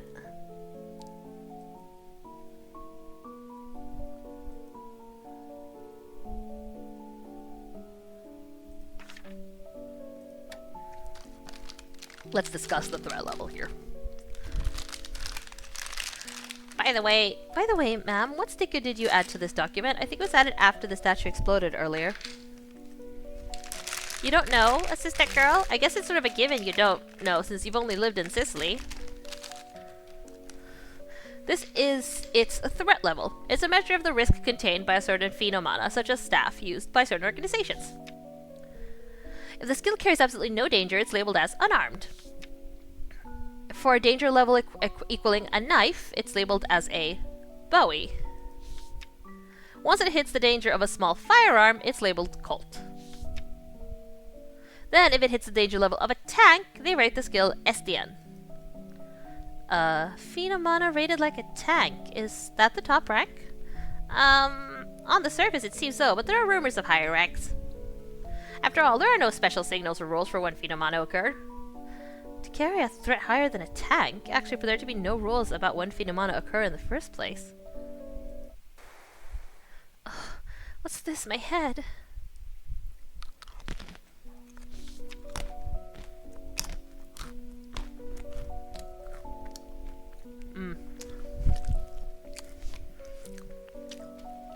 This cult sticker is an unofficial rating. I just put it there for our own records. In some countries, trading staff higher than Bowie level is prohibited by law. Sicily, though, is a region that only saw its sudden surge of staff beginning in the 16th century, so there are no laws controlling sales yet. Still, it'll affect the sales price, so it will be good to remember this. Threat level. This staff really is dangerous, huh?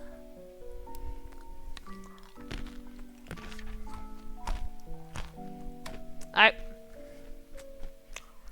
Let's head to the university district.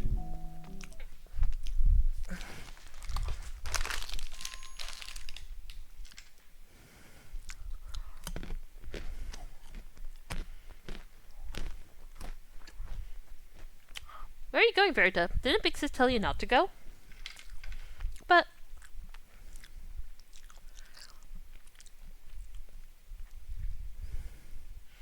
if you don't want to actually work, you can always sell off Papa. I could find him for you in no time, Verita. Big Sis is perfectly capable. You're just a normal kid, but your Big Sis knows everything. No. I don't want to lose another person in my life because of you, Vera. Let's go, ma'am. Huh? Ah, alright. What does that mean?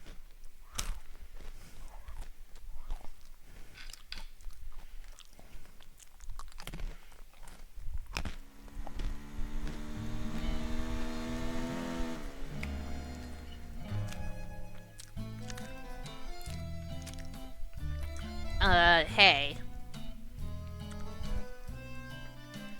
Ma'am?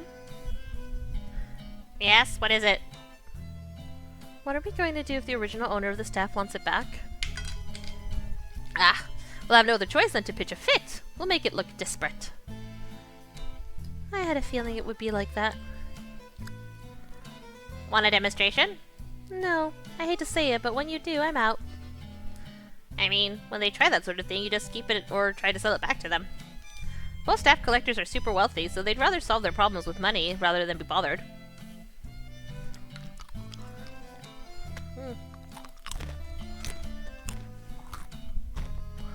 A bit excessive, but at least she has a plan. Even Vero isn't always right. Following Varing was the pragmatic decision here.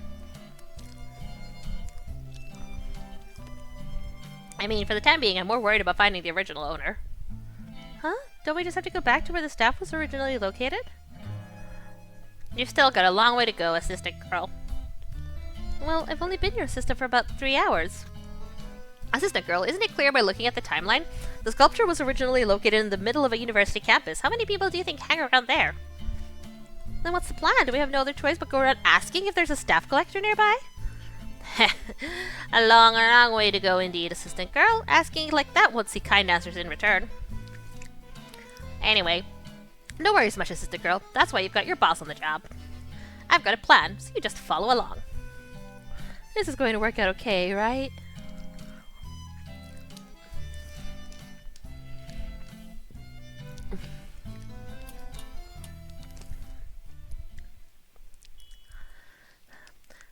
Citizens one and all, watch out for whatever sculptures you may have at home. One of them could explode at any minute. Oh dear, look at that girl. It may sound like gibberish, but we saw it. We saw a sculpture of a rabbit explode with our own eyes. Pity for one so young.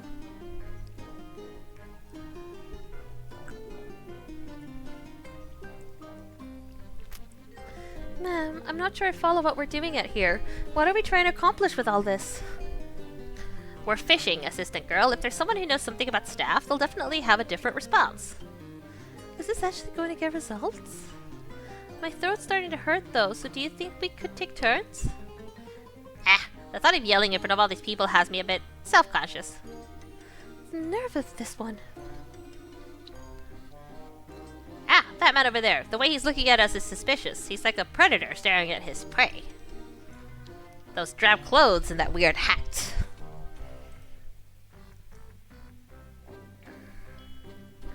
Eek, it's the cops! Look here, you two. What are you doing out here? You'll never take me alive! What? Huh? You running? Why are you running? Stop right there! Wah! Ha ha ha! She's running right towards the station. What luck! Seems like this officer is enjoying his job. What's that sound? The train. Got you. Eek, assistant girl, help me! Ma'am, why run in the first place? It's just sort of a habit at this point. Mr. Police Officer, please let me go. I haven't done anything here yet. Yet? Here? Just watch yourself. When someone runs off acting like a common criminal, I get so worked up that I've got no choice but to give chase. This police officer is equally odd. So why were you two causing a scene back there? You can't be yelling about explosions. A while back there was a fuss about exactly that during the Public Order and Civility Day events. Well, we were just looking for the owner of a certain piece of staff. Assistant girl, there's no way he's going to follow if you put it like that. Staff? An object affected by a phenomena using its skill when its trigger is satisfied. You're talking about the staff that was the root of all this phenomena business? He seems to follow every little detail. There are the occasional exceptions. This researching professor came to see us a while back. I heard all about the subject then. Why would a person like that visit your police station? I don't remember all the details, but I recall something about an explosion like you were yelling about. He asked us to share with him the records relating to any unexplained explosion that he needed for his research. Let's see here. I should have in my notes somewhere. Here they are. I'll give you the same notes I gave him. Most of them are from a long time ago, so there's not much written about them. There have been more explosions in this town than I thought, though I guess most happened a long time ago. Assistant girl, let's copy these notes first and foremost. Officer, where can we find this professor, exactly? Assistant girl, there's no way he's going to tell us that. The professor's home address? He lives in the area. Let me find it for you. He's telling us. How are you just telling us all that? If citizens can't trust their police force with their private information, they're going to start getting fidgety.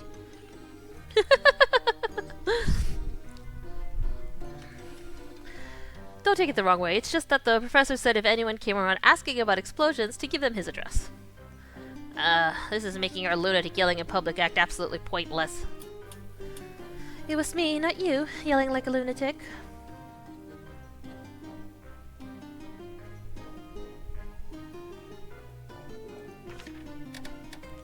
Let's go to the professor's residence.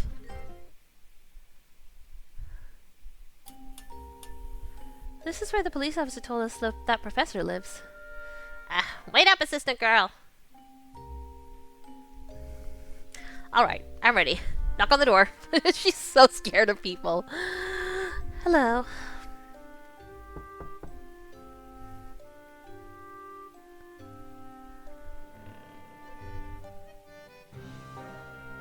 It's you two. The constable rang and said you'd be by. Don't just stand there. Come in.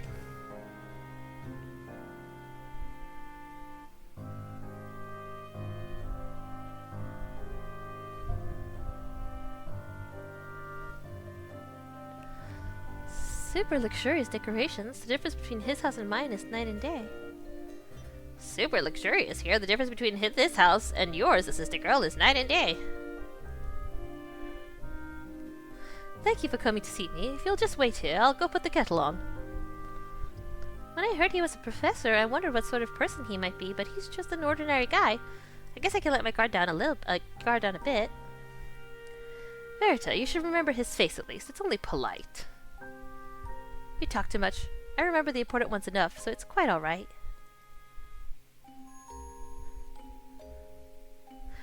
Oh, I'm starting to think that she is a real. Nobody else speaks to her. And she always shows up out of nowhere.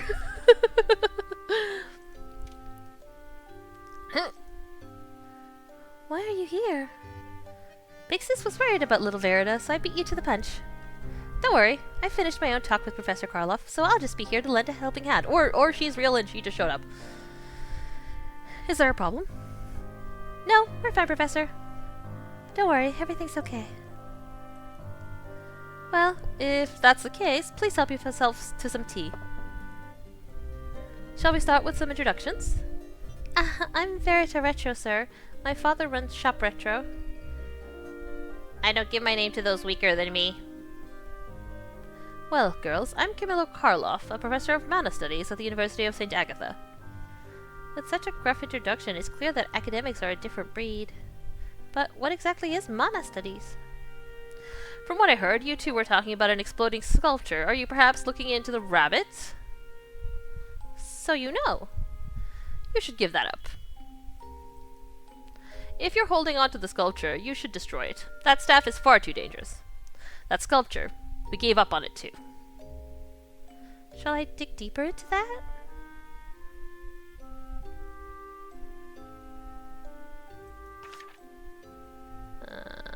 Let's go with mana studies. The professor, he said he taught mana studies, but what is that? Phenomana. That's the label given to a group of mysterious happenings that used to be called magic or a miracle. Staff is merely one manifestation. Originally, the study of mana was lumped in with theology or religious studies, but in the modern age, attempts have been made to ascertain the rules by which these mysterious phenomena occur. Mana studies is the department devoted to researching the substances causing these phenomena, mana in general, and its source. Recently, as the Phenomana Bureau did before, these departments have successfully organized and managed to wrestle control of some of these phenomena through their research. You sure know a lot about this. Honestly, I wasn't asking for a lecture. Hey, assistant girl, selling staff is how I put food on my table. These are the basics. Plus, it's an area I take great deal of personal interest in. Ah, I see. Okay, about the sculpture.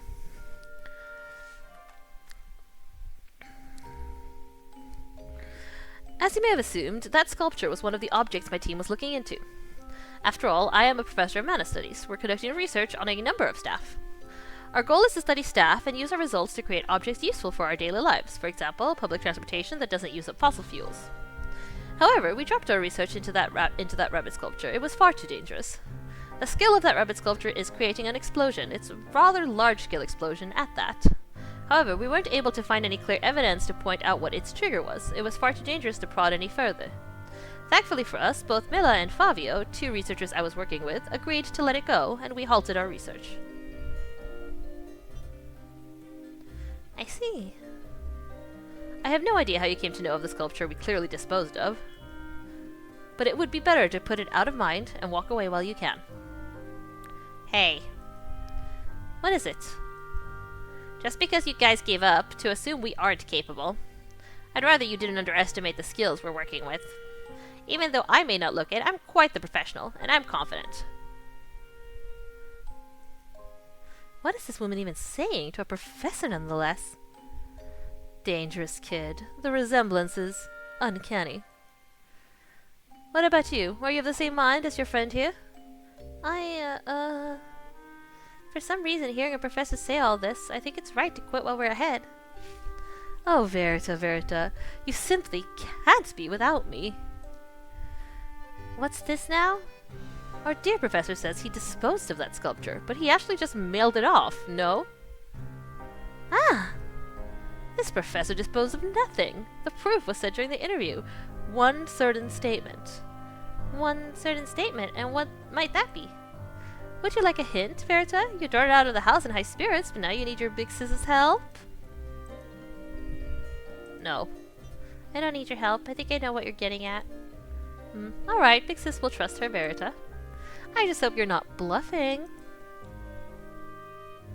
Right, okay, let's deduce. Let's deduce some stuff. Officer's notes. First recorded explosion. 2 causes near the West Piazza occurred 8 years ago and 15 years ago. Second recorded explosion occurred near an art museum. 1 record 12 years prior. Third explosion occurred near the East Pier. 1 recent record. Interview professor. We assume the sculpture was one of the team was looking into. After all, I am professor of mana studies. We're conducting research on a number of staff. Dropped our research. It was far too dangerous. We weren't able to find any clear evidence to point what trigger was. Far dangerous, far further than that. Thankfully for us, both Mila and Fabio, two researchers I was working with, agreed to let it go, and we halted our research. Hold on.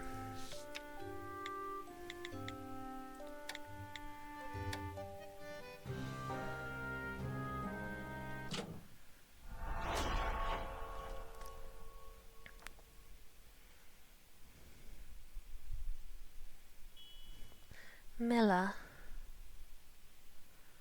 Assistant girl? Mila. Who is that, Professor Karloff? Why do you want to know? Is it a name that's off limits? No, there's nothing of the sort. Mila is my protege. Mila is just a pet name I use for her. Her real name is Pamela Torlin. She's my best student. Well then, I have another question for you.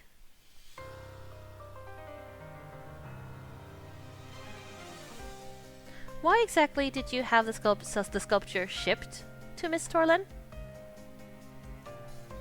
Ah, that part's certain. The sculpture was shipped using Henry shipping. The dispose of part was one big lie. I think there's been a misunderstanding. I have no knowledge of anything being shipped. No, I don't think this can be explained away as a misunderstanding. The sculpture even has the Henry shipping sticker still on it. Plus, there was one more clue remaining. Clue? What might that be, assistant girl? It said to Mila on it. You said Mila was your personal pet name for her, right? The name you used to call Pamela Torlin. In other words, you were the one who wrote that there, weren't you, Professor? So that means you wrote it when you were sending her that sculpture, no? Indeed, one big misunderstanding. That sticker was on the sculpture when we were studying it. I wrote my note to her then. It is, of course, perfectly understandable for you to think I sent the sculpture to Mila, but it is a misunderstanding. We disposed of that sculpture. It seems like someone must have picked up that sculpture and taken it with them. It sounds plausible, but is it the truth? About that, Verita, haven't we seen the name Pamela Torlin somewhere before? I think I've read it somewhere. For Vera to point that out, that name clearly means something to us. So where exactly have I seen the name Pamela Torlin? Select the correct document from the list and press submit. Uh-huh.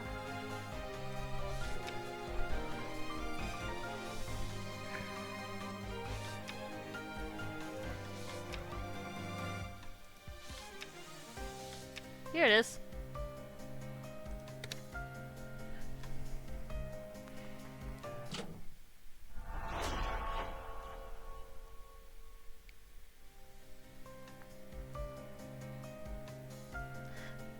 Professor, are you sure you're not just lying? What are you claiming now? About what you said before, this is a record of all the deliveries made by Henry Shipping. The addresses have been deleted in order to protect the recipient's privacy, but there's one thing this does point out. There's a record of the delivery request of a sculpture to one Pamela Torlin. Ooh, what's that? Seems like a pretty decisive piece of evidence, no? This man's lying. Assistant girl, I'm sure of it. That must be for another item I had delivered. Last week was Mela's birthday, so I made a brooch in the shape of a turtle and sent it to her. Yet there are two records of items being sent to her. One of them clearly says the delivery was of a sculpture. Just in case, if you're going to claim it was a different sculpture, we're going to have to meet this Miss Torlin and ask her for ourselves. What do you think of that, Professor? No, you're right on the money, Verita. The other researchers and I decided to stop our research of the rabbit sculpture, but Mela wanted to keep going. So when I sent Mela her birthday present, I sent her the sculpture as well, but somehow the sculpture disappeared in transit. Why didn't you tell us that from the beginning? Secretly, I always wanted Mela to continue with her research. That kid's a genius, enough that she completed her doctorate in her mid-20s. However, I sometimes wonder if she's working a bit too hard. On top of that, recently she's been showing some narcoleptic tendencies, so I've been worrying she might make a mistake during one of our experiments. So if I put the sculpture back in Mela's hands, she might continue her studies without properly regarding her own safety. That was my biggest concern. Ah, yes, I see. Yeah, if we give it back, that could very well happen. What's that look for? Mr. Professor, if that's your biggest concern, you really don't have to worry. Professor, in truth,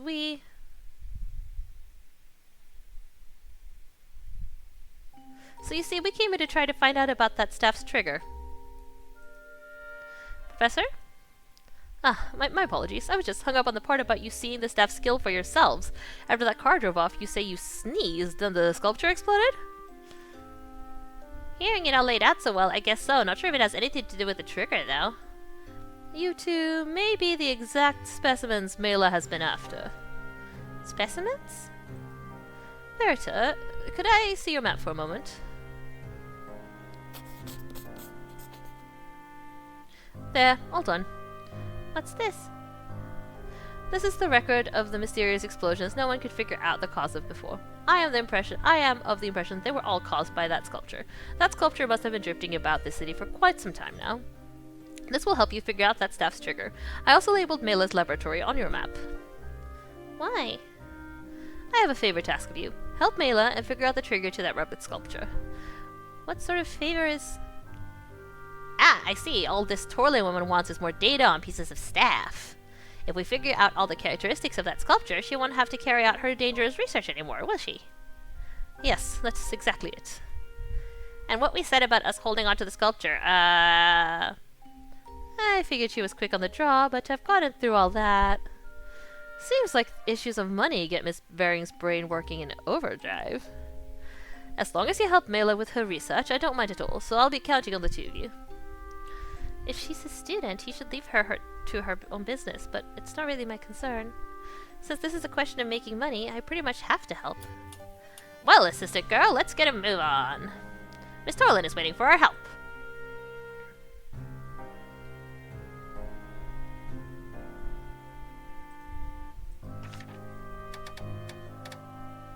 Alright, let's go to her lab.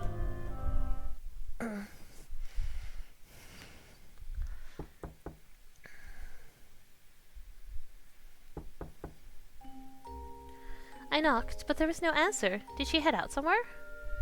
Verita, the door is open, you know. Oh, it is. It's open a crack. It's open? Then let's head inside. Wait up. Ma'am, aren't you heading in? Assistant girl, are you still not following? I'm not really comfortable meeting people the first time. Right. I'll go in first then. Hello?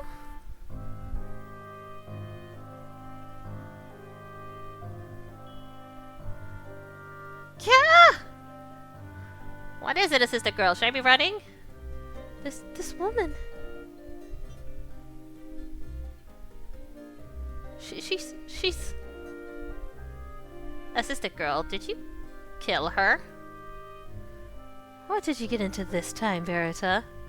What's that supposed to mean this time? I haven't done a thing. Eek!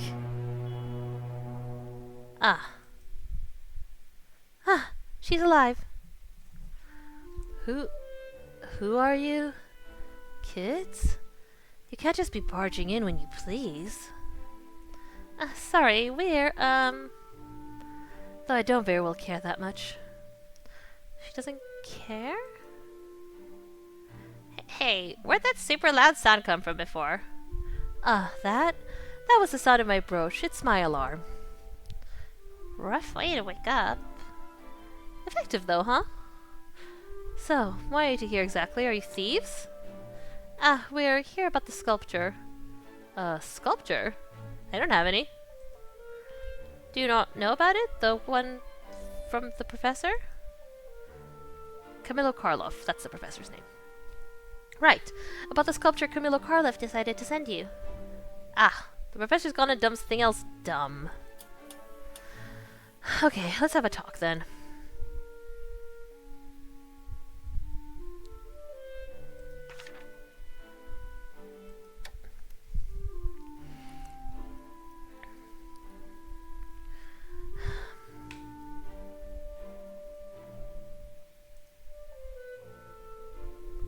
Oh, she's asleep. And does that mean we can nap too? Not a chance. Miss Torlin, please wake up. Oh, sorry. I'm having a small bout of narcolepsy these days. She can even sleep standing up. I wouldn't call that small. By sculpture, you mean the rabbit sculpture we researched, yeah? I asked him to send it my way before, but I never thought he'd actually do it. Did the professor not tell you he was sending it in advance?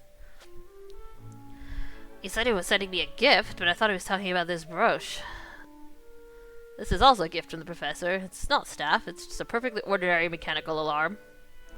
I guess he's hoping it'll help me get over my narcolepsy. I wish he'd just send me more research samples instead. He must not have sent the sculpture in the end. Actually, that's because something happened to the sculpture in transit. Right, that's why we've come to help you, Miss Torlin. Even if you say you've come to help, I opened my eyes to find a couple of intruders in my home. Honestly, do you expect me to just open up to you? She's, got a point. Attempted murder, possessing dangerous explosives, noise pollution, trespassing. Quite the big shot now, Verita. You talk too much. But we really are here as a favor to the professor. You could ask him yourself. Even if the professor did send you, that doesn't change much. That man, he's always interfering with my research. Not this time. The professor's worried about you, Miss Torlin. What do you two know? You barge in here and expect to know anything about our relationship? Knew they were fucking dating. Yet again, she's got a point. I don't know anything about this woman. So, how am I supposed to persuade Miss Torlin to accept our help? You don't need to persuade her, Verita. Miss Torlin just needs some proof. We just need to tell her the story we found out thus far, start to finish. Start to finish? That's right, Verita. Recount the events to her. Tell her about the story from the past you've been chasing down thus far.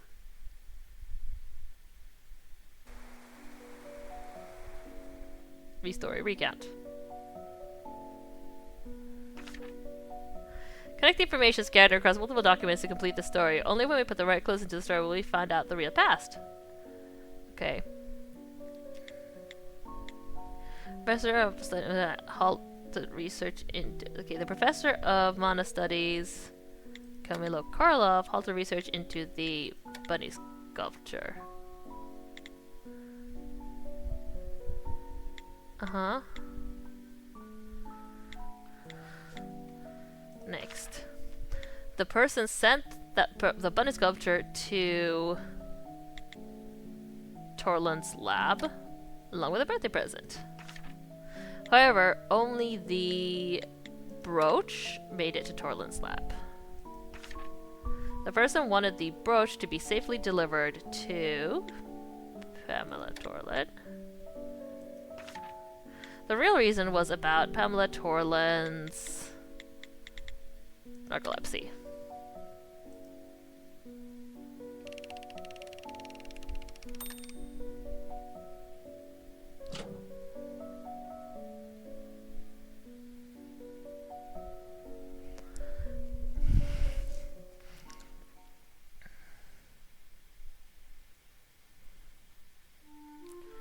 Professor Karlov, as a professor of mana studies, began his research into the rabbit sculpture. However, due to the danger of said research, he decided to abandon the project. Thus, the professor decided to send the sculpture to the one student of his who still wanted to carry out the research. That package was to end up right here at your lab, Miss Torland. However, the rabbit was lost en route for some unknown reason before it arrived, so all that you received, Miss Torland, was that turtle brooch. That's a special brooch crafted by the professor to help you get over your narcolepsy. The professor wanted to help you with your research, but he also didn't want you carrying out any dangerous experiments. That's why he sent us over here. What a tiresome man. So, what help are y'all supposed to be? Well, we saw the rabbit explode right in front of us. Alright, that experience could prove to be of some help. Quite the fluency in your speech, assistant girl. You've got skills. Listening to you put it like that, it feels straight out of a fairy tale. A fairy tale? Yeah, there's that one about the tortoise and the hare getting in a race, you know? Let's cut the chatter there. So you're here to help me, yes? Then let's get to helping. There's only one thing I need to find out about that rabbit sculpture. It's trigger. It's trigger? They said that's the condition that makes it use its skill. Hello, Roxie. Hi, Sir Far. Hi, Daniel. How are you? We did a couple of experiments to try to pull the trigger data off that staff back at the lab, but we couldn't manage to invoke its skill. Then before we could exhaust our list of triggers, they pulled the plug on the project. If that staff ends up turning into a case of a new trigger being found, it will end up being quite valuable for my research. That's what I want to confirm. I'm very good. Or I'm very, very tired, but I'm good. Yay! Good if you're good. I'm sorry you're tired, though. Have you had a good day so far? Verita, this woman wants to hear our account of the events. The fact that the sculpture exploded when we were on the bridge means its trigger condition was fulfilled. Ma'am, do you remember what all happened when we witnessed that sculpture go off? What is this game? It looks very cute. This is called Staffer Retro. It's a mystery solving game, like visual novel mystery solving game. I'm doing the demo for it, which is just Act 1, but it actually came out today.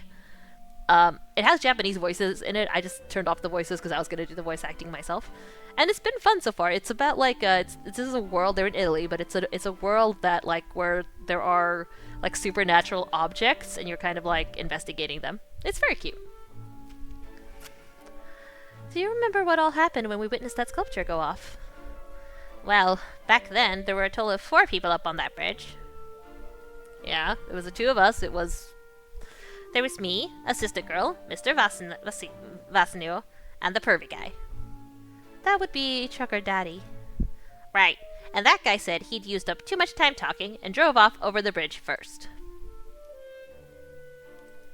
After that, Mr. Vasinio got into his car and drove off too. Then, after I looked away for a time, you noticed something odd about the sculpture and threw it into the ocean, assistant girl.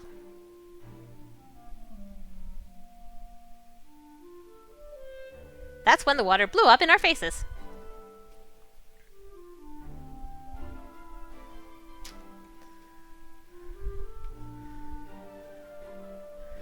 A rather lousy sort of explanation.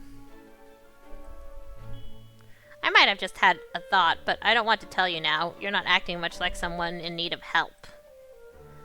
Oh, is that you twerp? Are you in your right mind? Ma'am, what is it you remembered? I'm not saying a word until Miss Torlin takes back the lousy bit. This is a matter of pride. I take it back. Then I'll tell you. Rather lousy sort of pride. I remembered the reason I was looking away before my assistant threw that into the ocean. It's because I was overcome with a serious fit of coughing. And? That's it. Well, that's not helpful at all. I just said I remembered something. I didn't say it'd be helpful. Could you stop getting your hopes up, only to have them crash around you? You should be hospitalized. Was that really not helpful? Professor Carlos sent us this way after hearing just that. It seemed like it gave him an idea. Verita, that's quite the thought. Let Big Sis help fill in the holes. Yeah, okay, she's definitely not real. The sculpture didn't only explode where you and Miss Varing witnessed. You think all of the places where explosions occurred might share something in common? Something that connects all the explosion sites. In other words, maybe that thing in common would fulfill the sculpture's trigger? Okay.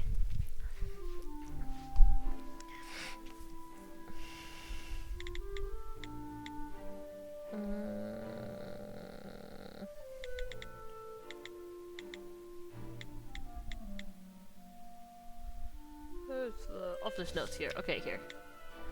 Explosion 1. First recorded explosion. 2 cases near the West Piazza occurred 8 years ago and 15 years ago.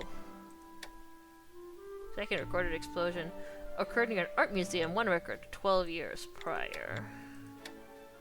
Third recorded near the East Pier. 1 recent record.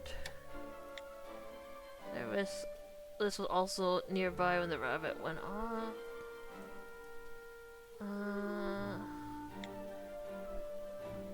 Explosion coordinates in order. Oh, okay. Actually, no. So, the first explorer was near the West Piazza. So, my day has been busy. Our fridge stopped working. Good news was it was fixed yesterday and delivered to me today, and it was a lot of work to put everything in place, but we are finally returning to normal. Yay, fridge! Yay! Oh, okay, cool. Explosion site 15 years prior. Explosion site 8 years prior. Explosion site 12 years prior. Explosion site 8 years prior. Oh!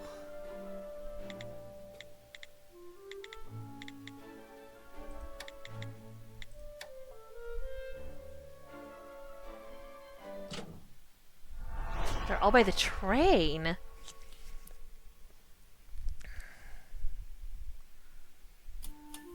Hold up. Somehow, what you just said, Mab, may be much more important than we imagined.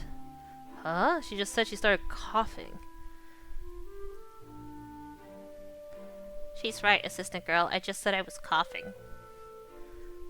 What's wrong with this twerp? Both of you, look here. These marks show where the explosions occurred around this town. The professor thinks that all of these explosions were caused by the rabbit sculpture.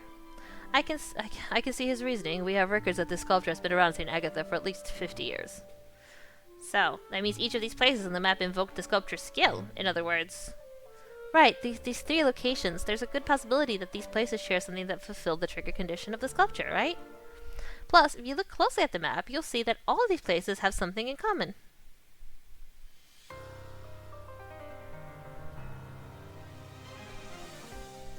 They're all places that pass close to the train.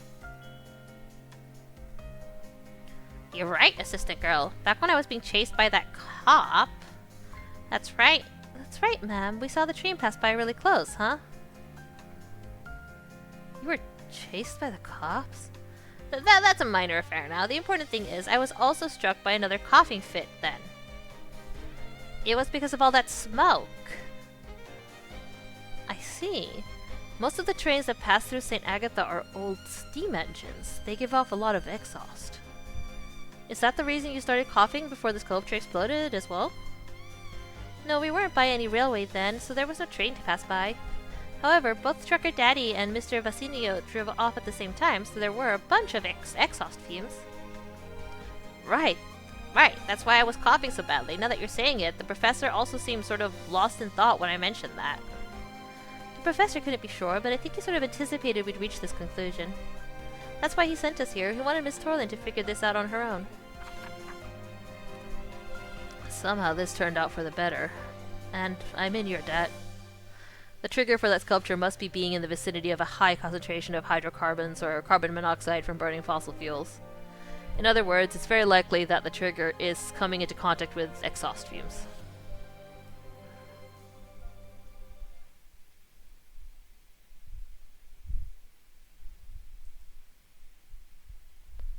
Assistant girl, that woman, she just plopped down and started writing, and she's been at it for a while now. No. Do you think it's because she doesn't want us to have that staff? She said it would be valuable for her research. Give her a little more time, ma'am. This is important info, so she needs to write it all down before it slips her mind. No, I think she's just asleep. Hey,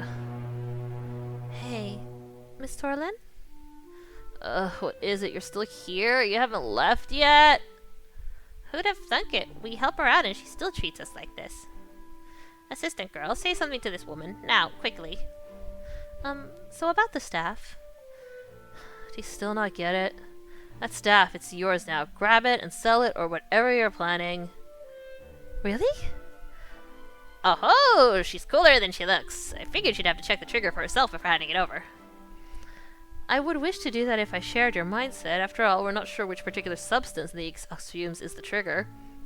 However, the professor sent you because he didn't want me carrying out any dangerous experiments, right? As it stands, I have other ongoing research, so figuring out its trigger... Baba Booey! Hi, Ozzy! Baba Booey! So figuring out its trigger by fumes isn't a bad result for a day's work. This time, I'll play along with the professor's meddling tendencies. After all, I think I was wrong about him, and I could use a bit of time for reflection. Miss Torlin?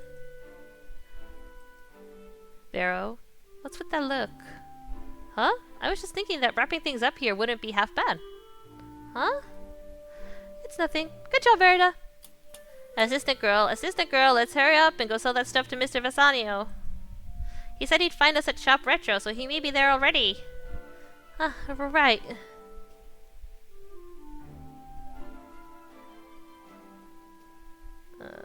Hold on. Well, I want to ask about mana studies. Miss Torlin, you're also in mana studies like the professor, yes? She's asleep again. Yes. You're talking about my research? Yes, I've been researching staff as part of my work in mana studies. In particular, I do a lot of research into using staff as a sort of resource. Curious about that? No, not in particular. Kids these days. Come to think of it, I heard that the passenger ships that run through here are all powered by staff. Is that what you're talking about? That's right. Those ships were actually built around the theories laid out in my graduate thesis. What? You mean the ships they call the Pride of St. Agatha? I figured the professor's lot were all geniuses, but they're actually even more impressive than I thought. I mean, the technology behind it isn't all that grandiose. We just replace the fossil fuel bits with staff that heats up when triggered by coming in contact with water.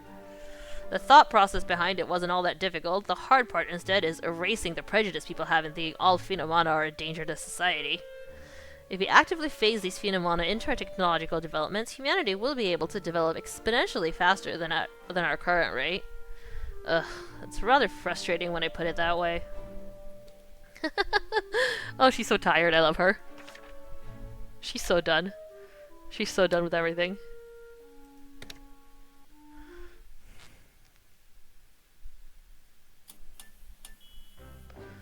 Oh, miss! That bracelet looks divine on you. You think? Then I'll take this one too.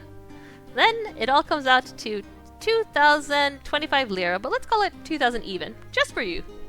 Wow, thank you. Here you are. Thank you, and come again, miss. We'll be looking forward to your return.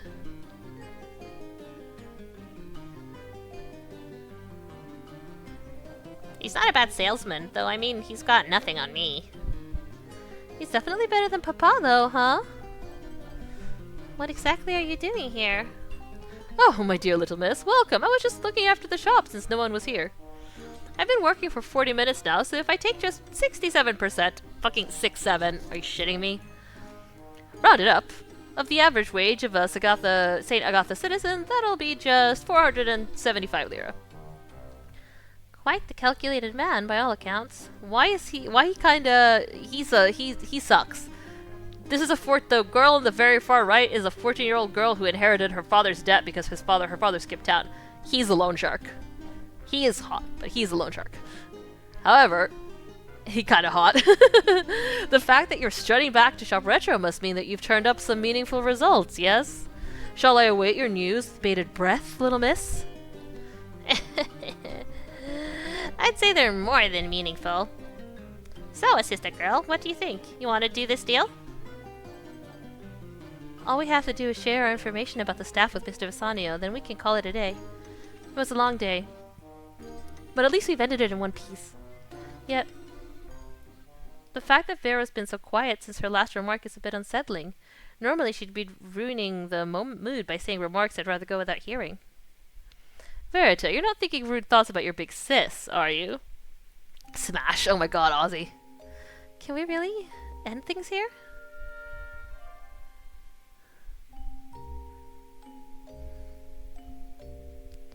Well, actually, before we do that, let me just see here. Figure that one out. Okay, this one starting point was the professor's. Ending point. Destination was Torlin's lab.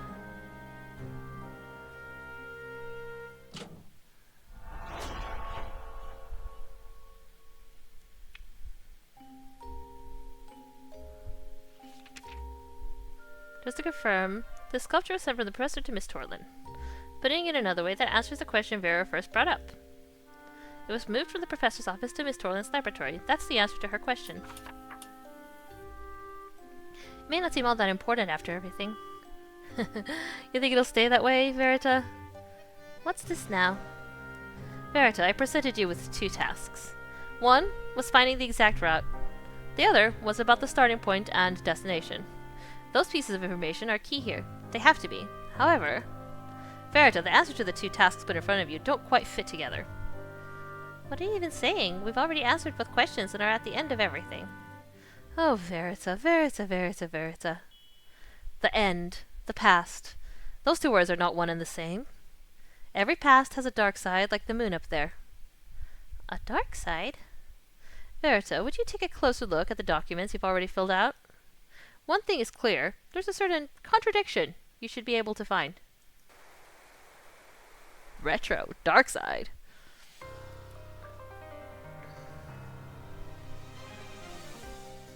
And if there's a contradiction, there's always a refutation. Find the contradiction in the rabbit sculpture delivery route. Okay.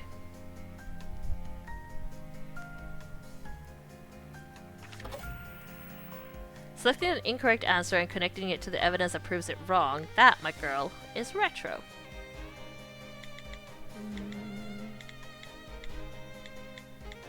Oh, wait, hold on, where's the...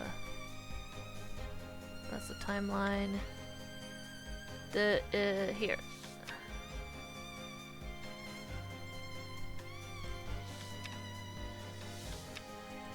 It's this. It's this. It's the delivery route.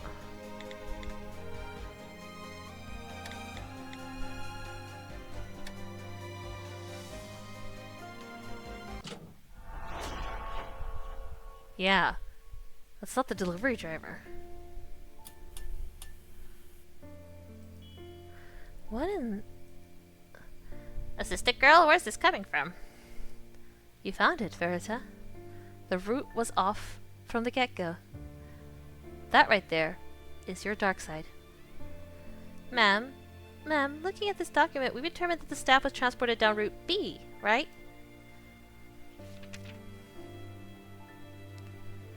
Assistant girl, I've already forgotten. Because of that, we met the delivery driver for Route B. That pervert daddy, he forgot everything about the staff, so he wasn't much of much help. What if it wasn't that he forgot? Huh? If the professor shipped this to Miss Torlin, it'd be odd for the driver of Route B to be charged with the delivery. After all, Route B doesn't pass by Miss Torlin's lab, the destination of the package. Ah, you're right. There's only one route that passes by Miss Torlin's lab. That would be Route C. However, the driver in charge of Route C is this hermano. Huh? But Route C doesn't pass the bridge where we found the staff, no? So how'd the staff end up sinking under the bridge to the east? Huh? You're right. How did it get over there? If we were to have a talk with the Route C driver, you think we might figure it out? You'd think that'd be all. You think that'd be alright, Verita? Don't you think there's more important question to be asked? Huh? Have you figured something out, assistant girl? We've already figured out the origin and destination of our staff. Is the route it went down really that important? Still, wanna go talk to that driver, huh? She's right. The delivery route was an important step in figuring out the original owner of the staff. Finding the guy is going to be a chore, so should I just ignore this whole issue? If I'm just going to sell off this staff, it doesn't really mean anything to me. I agree with you. Excuse me? If there's a detail I'm unsure of regarding an item I'll be selling, well, that's simply unacceptable. No, actually, it's straight up frustrating. Assistant girl, let's head to Henry Shipping. Maybe the driver of Route C is hanging around. Hold up. I think I started us down a wild goose chase. You go on ahead, Berta. I'll be right behind you. Assistant girl, get on! Yep.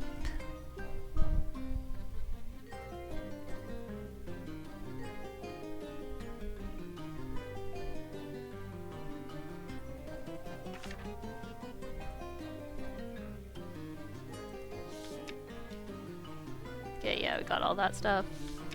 Fill all that out, fill all that out, fill all that out. Okay.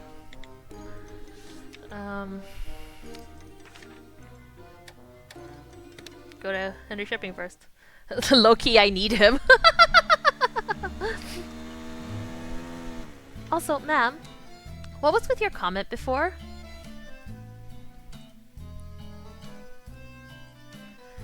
You mentioned that what I said sounded like it came straight out of a fairy tale, yes? Huh? Ah, that comment. Assistant girl, do you really not know? There's that story of the tortoise and the hare getting in a race. It's a fable. A quick hare agrees to a race with a slow tortoise. Of course, the hare has the advantage, but he takes a nap in the middle of the race, giving the win to the tortoise that continues diligently forward. It's all just a lesson that slow and steady wins the race, yes? It's a good story to tell children who are showing signs of laziness. Assistant girl, you're a child too. Though if we're just judging by appearances, she seems more the child than I do. I know it's because it's just a children's story, but there's a part that never had me convinced. Everyone knows that rabbits are faster, so why they need to ask the tortoise to a race? You gain nothing from a win but criticism. Thinking about it, there are things besides appearances that are quite childish about her. Hey, assistant girl, were you listening? Yes, I was listening. What do you think about all that? Why'd the hare ask for the race? Well, it's just a children's story, so is that really so important?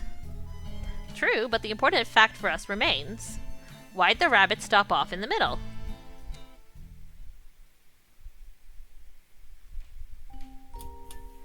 I never thought we'd be all the way back here again. Seems like the people here are all finishing up for the day. Hey, assistant girl, the pervert old guy's right over there.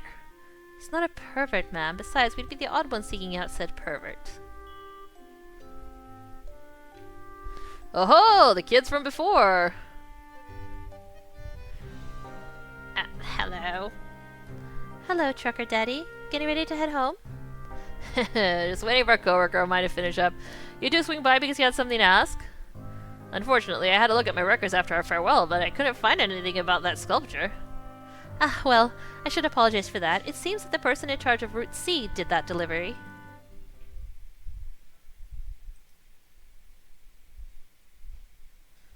However, we really couldn't help the mistake. Anyone would have thought the same.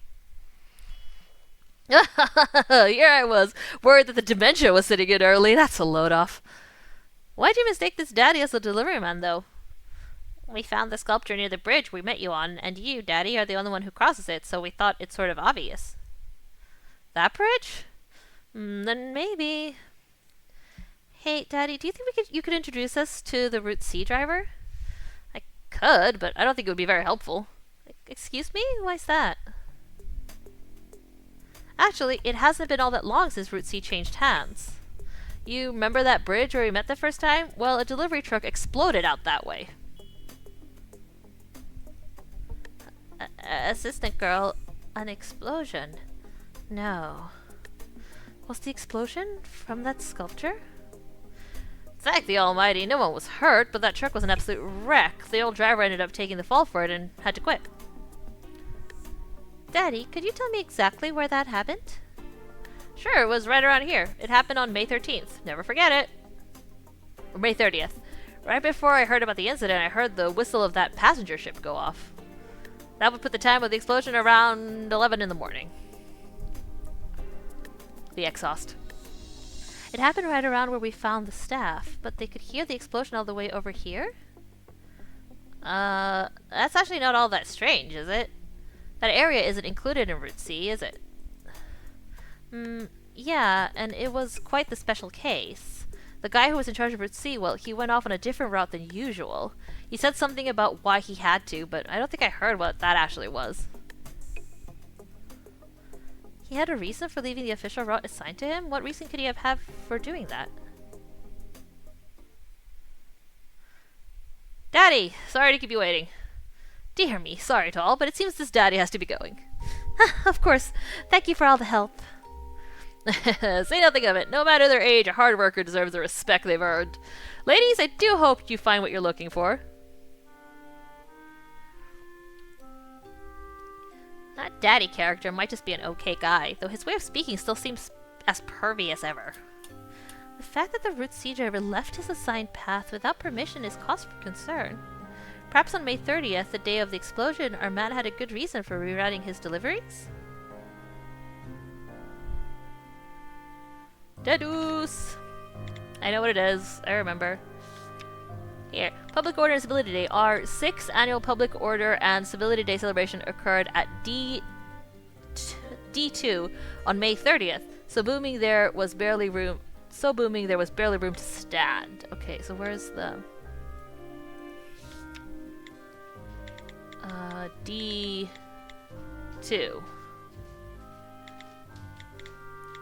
And where's the route? Yeah, there was he couldn't drive there because of the event, so he had to take the bridge. I'm so smart.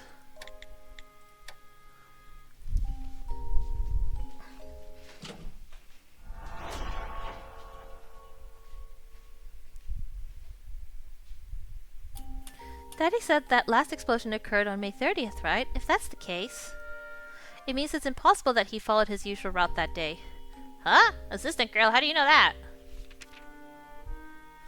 Anyone who checked out this newspaper could tell you, ma'am. It's because there would have been quite the crowd blocking off Route C that day. The 6th annual Public Order and Civility Day. It was going on right then. Ah, the event that weird cop was talking about before, yeah?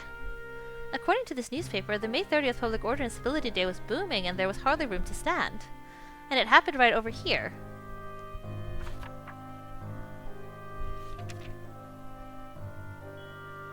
Ah, that would block off Route C completely. Yes, that's right. So our driver had no choice but to take a detour. And somewhere along his detour, the staff's trigger conditions were met. So it exploded. When you put it like that, it makes perfect sense. As expected from my assistant girl. Assistant girl?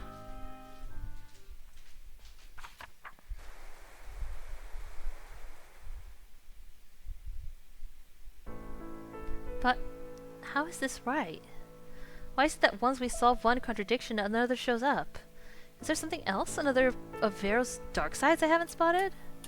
Find the contradiction in the cause of the explosion. Loki, I need him. I already read that, but it's still so funny. Okay. The world's only staff-powered passenger ship, the most refreshing journey money can buy. It doesn't burn fossil fuels.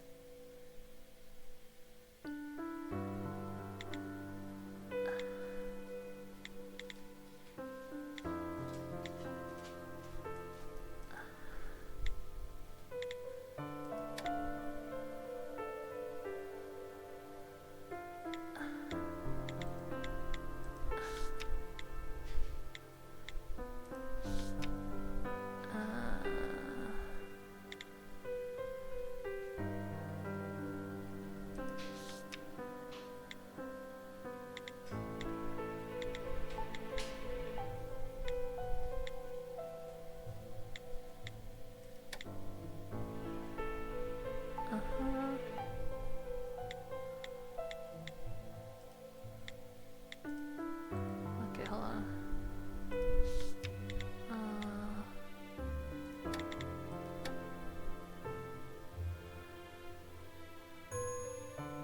No, that's not it. Okay.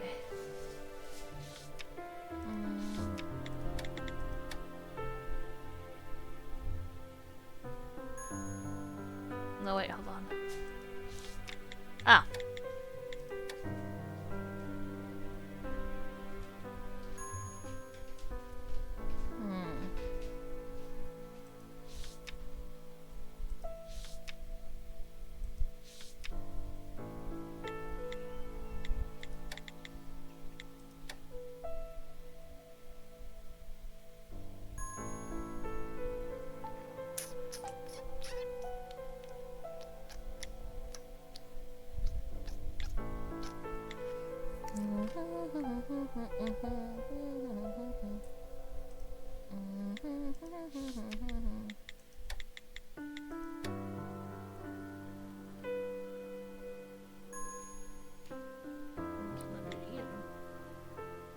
Around 11 o'clock.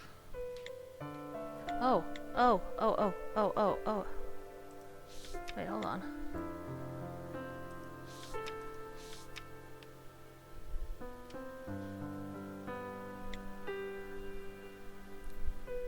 From the East Pier. This is the truck explosion site.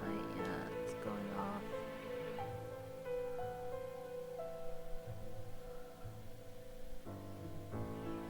Okay, hold on. Combine these documents. Cause of explosion.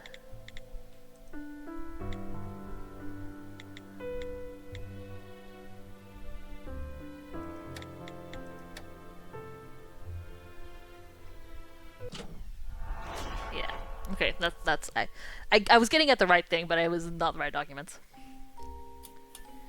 Assistant lady, what's up with the serious look you're giving that map? It's just weird. The explosion Daddy mentioned before, there are no railroad tracks in the area. What? But all the other explosions happen next to train stops. That's how we figured out the staff's trigger was exhaust. I'm not sure either. Maybe our entire thought process is wrong? Not entire. Ah! What is it? Vero, could you just stop popping out of nowhere? Apologies, but I can't just stand seeing my little Verita walking down the wrong path. What do you mean the entire thought process isn't wrong? I'm just saying that not every answer you've come up with, Verita, was wrong. Must I spell it out? You've found only part of the correct answer. Part? Verita, when you came up with your hypothesis, you had a total of 3 explosion sites, right? However, there are actually 2 more, one of which you know very, very well. Using them, we can see that the environment that satisfies that trigger condition is not train routes.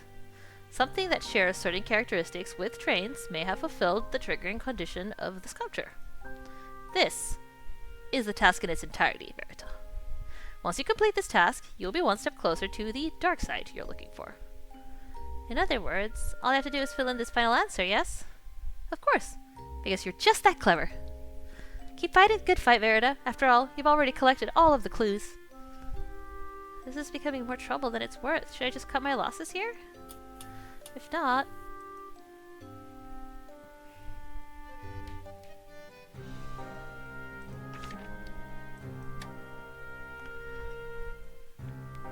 About that though, Vero, you already know the answer to the task you're giving me, don't you? Huh? Of course I do. There's nothing your big sister doesn't know. Then couldn't you just tell me? I'd rather not. I'm here to help, but I'm still thoroughly opposed to my Verida working with this Varying character. But, I mean, if my adorable, pure, bushy-tailed Verida really needed her big sister's help, is there anything I wouldn't do? You're going to be the death of me. No, get lost. Get lost. Oh, that hurts. Okay.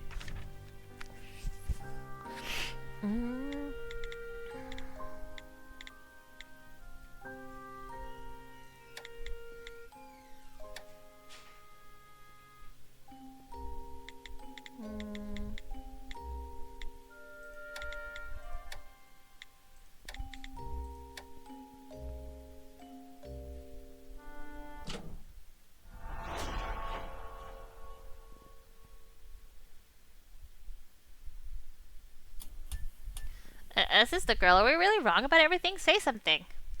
Calm down, ma'am. All of the information we've found thus far is not without its own meaning. Clearly, it's just incomplete. Incomplete?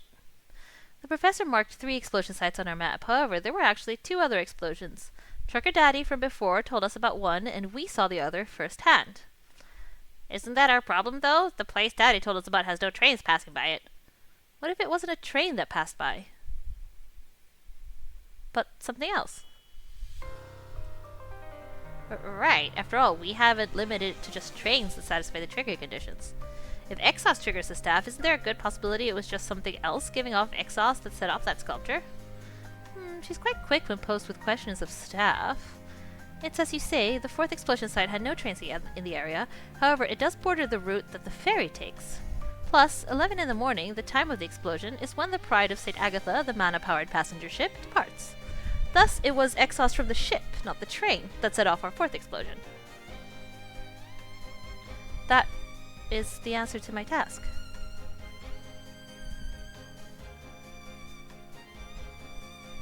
Oh, what a total waste. Huh? It doesn't give off exhaust, it's powered by mana. Are you talking about the mana-powered ship that departs twice a day? Excuse me? Yeah, that one. The one I took when I arrived here in Sicily? That thing doesn't give off the least bit of exhaust. Excuse me? She's right, Verida. That mana-powered ship, the Pride of St. Agatha, as you say, uses absolutely no fossil fuel, so it doesn't give off any exhaust. What comes out of the exhaust port is simply steam created by the evaporation of water. Doesn't it say just that in the paper? The most refreshing journey money can buy. Don't tell me. You didn't know? You live here. I really didn't. After all, I've never ridden the thing. So, the trigger. The trigger of the rabbit sculpture is not exhaust fumes. There is one more characteristic that trains and large ships have in common. Another thing in common. After all, it would be pretty much impossible for a sculpture locked inside a truck to be exposed to exhaust fumes, no? After it was revealed that the explosion occurred while in transit by truck, that hypothesis went out the window. So, if the trigger isn't exhaust, that means the explosion we saw on the bridge wasn't caused by exhaust either, right? Come to think of it, the sculpture's explosion up on that bridge had a different reason behind it, too. So up there on that bridge, there was something else that satisfied the trigger condition. Think about it, Verita. Think of what happened when the staff was up there. Think not on the subjective opinions of others, but on your own complete memory. Go back to that time. My complete memory? Back then, what clearly happened was... the explosion occurred underwater. It happened like that because I threw the staff into the ocean. If Vera hadn't warned me, my current employer and I would have been seriously injured. She coughed because of all that exhaust. That exhaust came from both Mr. Vasana's car and Daddy's truck. They both left the bridge first. Mr. Vasana left because he was finished with his business. It was the same with Trucker Daddy. He said it was about time he got on to his next delivery. Right. They both knew it was time to be going, just as natural as ever. But how? Because of the time.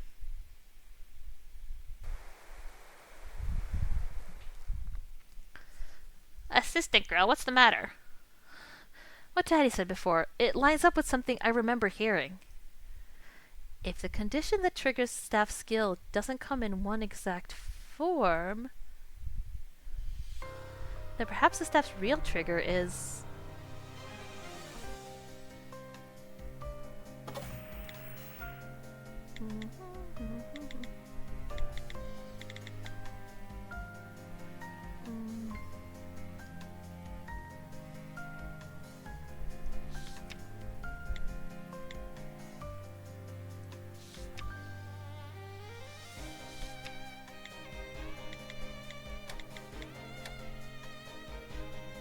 It's a whistle sound.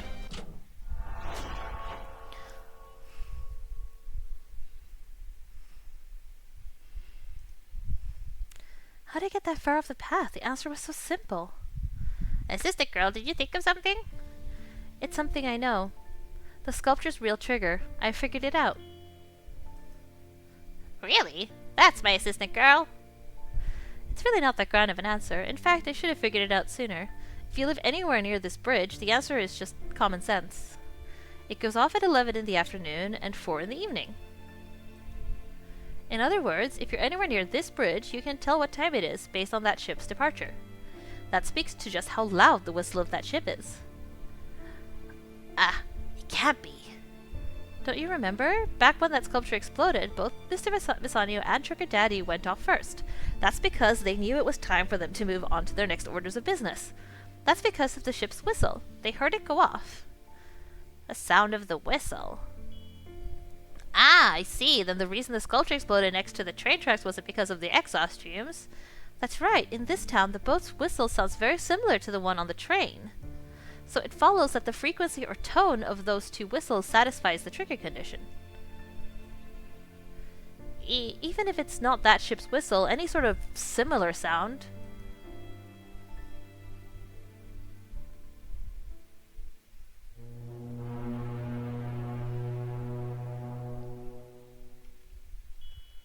Huh? I know, I figured it out. You heard that, Verita? You've heard it, so now there's no going back. You've heard the sound of the dark side, so now there's no going back. It's time to remember, Verita. Remember the dark side that's been hiding this whole time. The true past. Professor tried to kill her. He tried to kill his assistant. He sent her that fucking whistle brooch. Okay, each document holds its own story. Select Retro to flip the document over and complete the story with this new clue. Okay, so...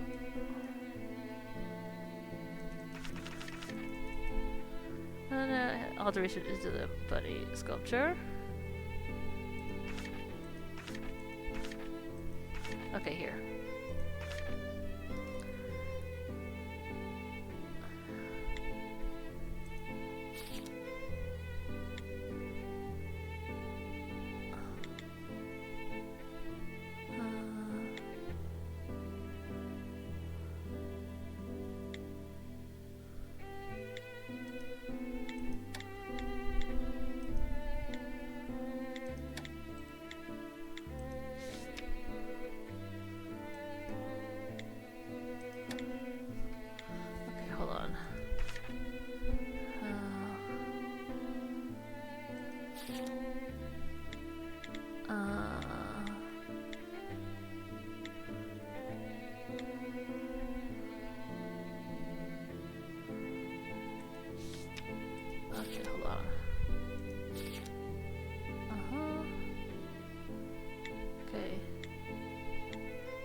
fully tried to kill her. He'd figured out the trigger. He fully tried to kill her.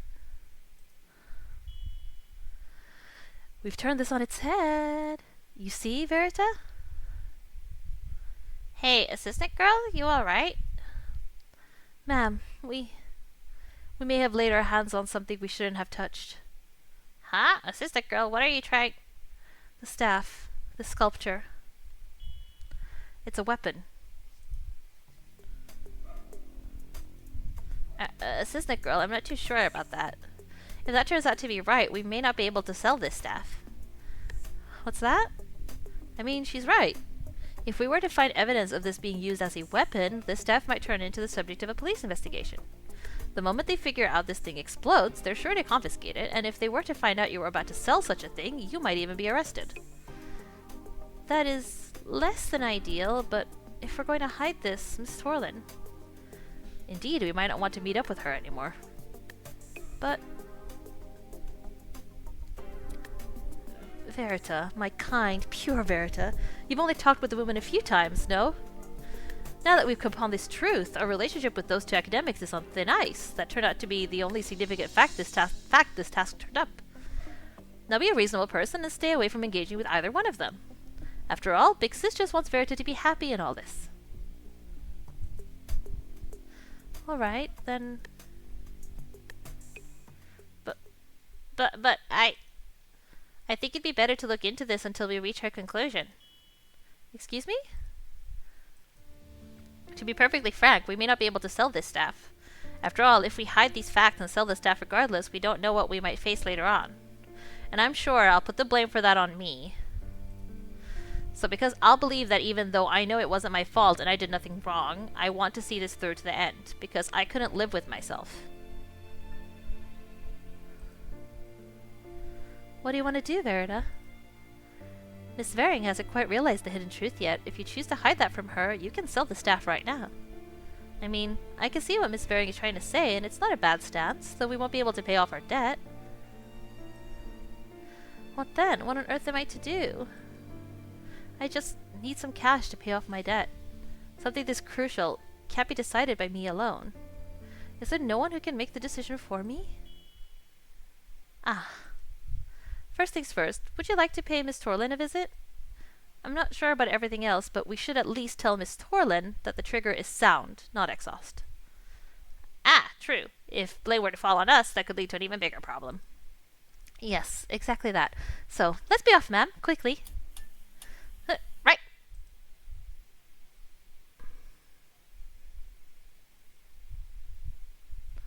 Our Verita is downright adorable. How is it that she chose the soft-hearted path?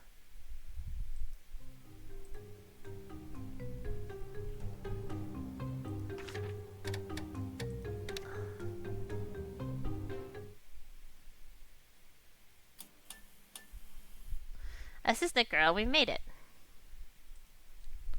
This is it. We'll tell Miss Thorlin the real trigger, and she'll figure out the problem in no time. Then she can do what she wants with the rest of it. She's an adult, so she'll obviously reach a better decision than I could. Hello?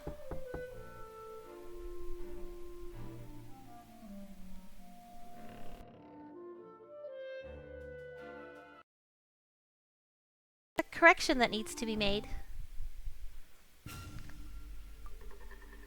Do you have visitors? Oh no! No way, that voice.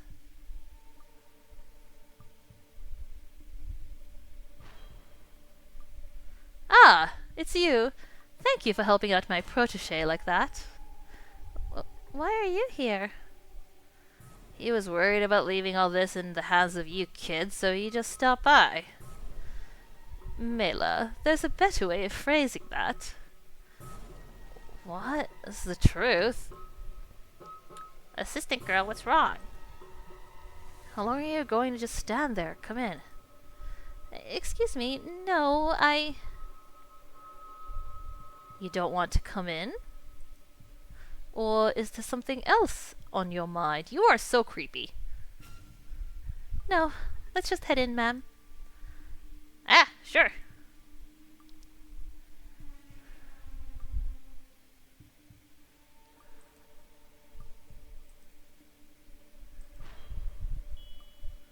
So? Yes? Yes isn't an answer. Why'd you come by again? Ah, about that. The trigger. Ma'am. Huh? Yes? Yes? Well, we'll just come back next time. What? Where's this coming from? You were the one who said we should come, assistant girl. That's true, but... If you have no business with me, just go. You're wasting my time. Come now, Mela. Our friends here are still young. Don't be like that.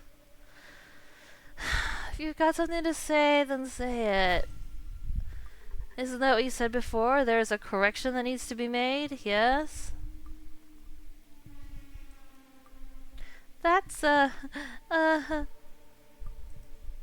What's the correction exactly? You're the ones who provided me the information about the trigger. Is the trigger business the part that needs to be corrected, or did you find me a different specimen? Well... Are you okay? This is so tense. It's so tense. It's so tense. Don't touch me, you murderer!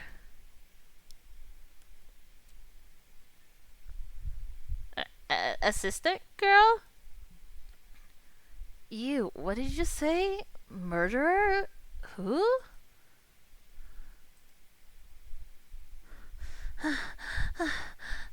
There's no turning back. There were 2 places where the staff exploded that didn't have a train passing by. What? Wait, then the exhaust theory...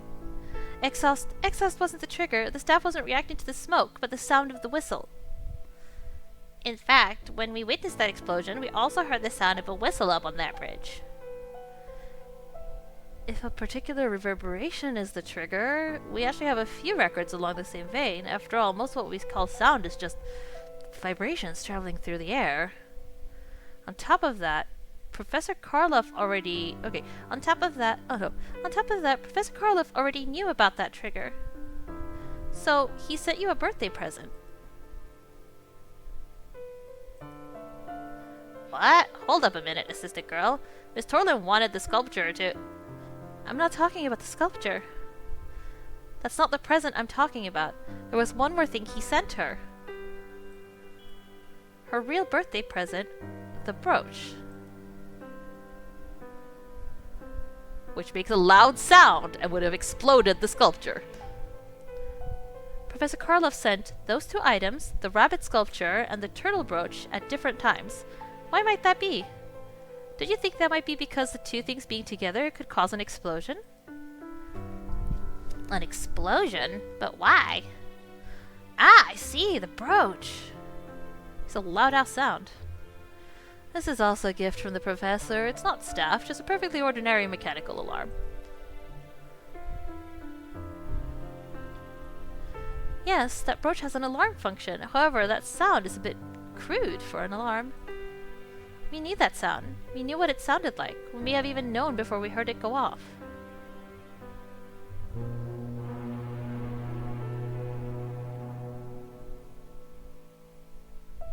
The sound of a whistle. Indeed. I see what you're getting at. However, that sculpture never got here. That was dumb luck. Originally, that sculpture was supposed to be shipped here along Route C. That route has neither train nor boat, so it would have successfully arrived at its destination. However, something straight out of a fairy tale happened. A fairy tale? The day the package set out was Public Order and Civility Day, and Route C was blocked off by a crowd of people. Thus, the delivery driver had no choice but to take a detour closer to the coast.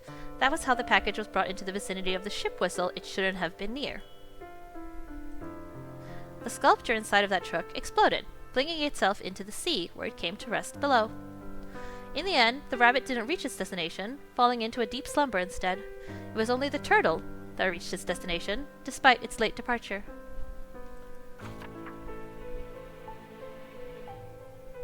However, the accident wasn't an expected one. If it hadn't occurred and the rabbit had arrived... Yes, the rabbit sculpture would have met up with the late arriving turtle.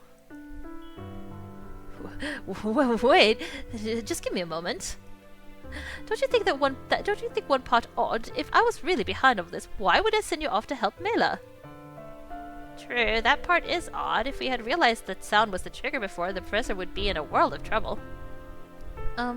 Well... Is that right? Wasn't the professor searching for anyone who knew the whereabouts of that sculpture? Wasn't he waiting for us to arrive? Ah. No, that's not weird at all. When we met with the professor, we didn't have all the information. Don't you remember, ma'am? What did the professor say when we told him about the explosion?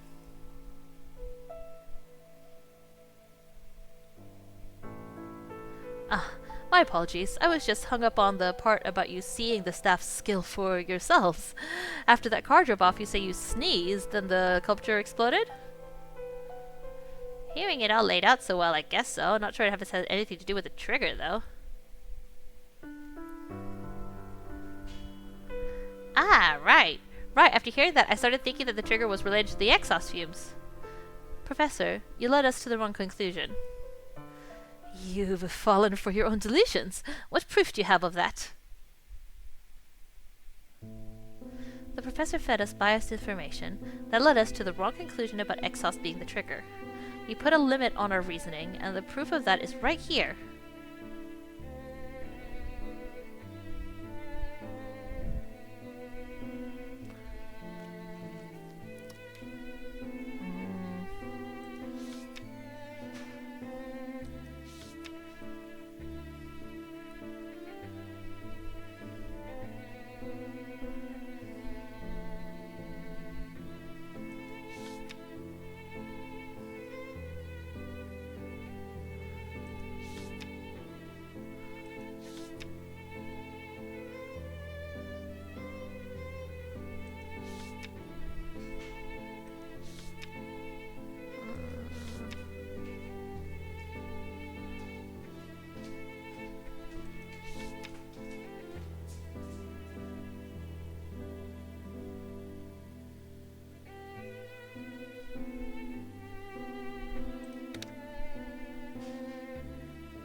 Got it.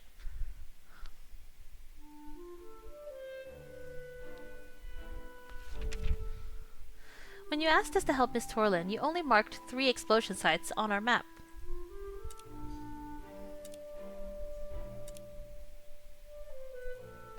All of those explosion sites were next to train stations. The cause of each of those explosions was the whistle of the trains. Thus, we were led to believe that the trigger was directly related to the trains alone. However, there was one more explosion site that you were aware of. That explosion had nothing to do with the trains. It was a place without anything that might create a lot of exhaust. So, you deliberately left that explosion site off the map. An interesting hypothesis, but I only knew about the initial 3, thus I only marked those on your map. That's not possible, Professor. You got your information from the officer, yes? What? How did you... Did you forget? How do you think we got to your house? We heard all about you from that police officer, and he gave us the same notes he gave you. Here, there are clearly 4 explosions written down. That includes the recent explosion over at the East Bridge. If you stop and think about it, the reason you asked for his notes might be because you were looking for the missing sculpture yourself. Yes, that does make sense. Professor? However, all of this is a bit groundless to be calling proof, no? What was all that? Your hypothesis is that the sculpture's trigger is the sound of a whistle, and that I somehow knew that in advance, right? Are you sure the trigger is sound, though? There's still the possibility that it's exhaust. But there was no train station near the 4th explosion, plus the mana-powered passenger ship doesn't give off any exhaust. We can't say there wasn't a source of exhaust other than a train in the area. It could have been any old car or truck. We simply can't know. If the truck was old enough, exhaust fumes could have even leaked into the cargo area. You're really pushing it, but if that were all that was needed to set it off, it could have exploded at any time when we were carrying the thing around. We can't say that sort of thing never happened, though, can we? Let's all calm down. We can prove which side is correct after a few simple experiments. Next time, just bring along the sculpture for a proper experiment, and we'll just end things here for today.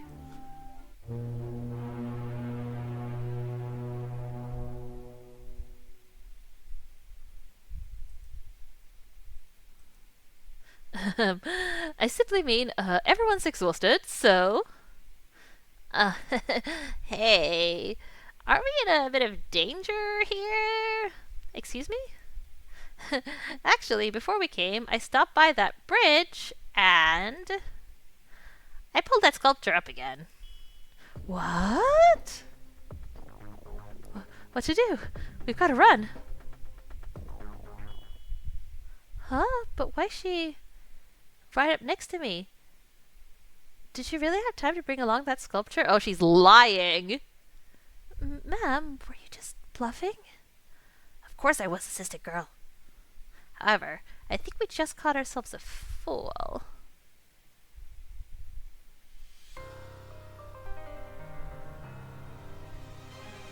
Where are you off to so quickly, Professor?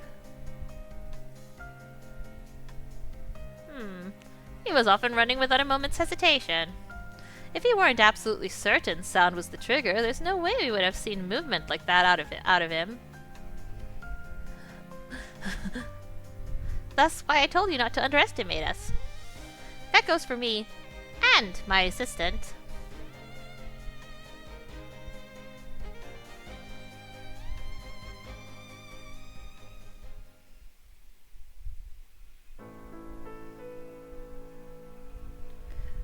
In the professional world, in certain universities so far on the outskirts that they cannot be found, there exist departments that glimmer with the flow of time and then disappear without a sound. They appear alongside a technology following the latest trends or a cultural phenomenon re-evaluated due to the subject of some box office movie. It was the same with the public perception of mana studies. Still, to a student like me at the time, mana's novelty still held quite the appeal. It wasn't due to any particular defining moment. I was just looking through a textbook for another major when something about mana just happened to catch my eye. I felt this stirring in my heart that spoke to me and said, "It's beginning." By the time I became a professor, mana studies was being recognized as an area of study that would lead us into a new era in other countries, but that had nothing to do with my story here in Sicily. Still, it didn't matter. I was fine without all that recognition. I gave him a British accent, but we're in Italy, and I just don't want to do an Italian accent. Even without the acknowledgement, I could continue pursuing my own studies, after all. However, one bit of genius made all the difference, that of a student. Her graduate thesis was able to graft phenomena into the field of mechanical engineering, successfully achieving something that had real-world implications. The status of mana studies was raised ever higher, uncovering new paths and proposing new possibilities. And I wanted to kill it all. Not in the physical sense, of course, but in the academic sense. I wanted to overwhelm this woman as a scholar. However, Mela's achievements brought about changes in my own lab. We began coming up with ways of incorporating staff into our daily lives and contributing to the development of humankind. Still, it didn't matter. Not if I could just beat Mela. Then one day, Mela asked me about a specimen. It was the staff that took the form of that sculpture, scheduled to be disposed of due to the dangers it brought. Out of envy, I took that specimen out of town and did my own experiments, stumbling onto the trigger myself. It was dumb luck, a result achieved by conducting experiments willy-nilly, with all questions of risk aside, but it didn't matter. I'd won. I'd figured it out before Mela. I knew something she didn't. Mela didn't know. Mela... I could kill her now. When the next thought occurred to me, I'd already put my plan into action.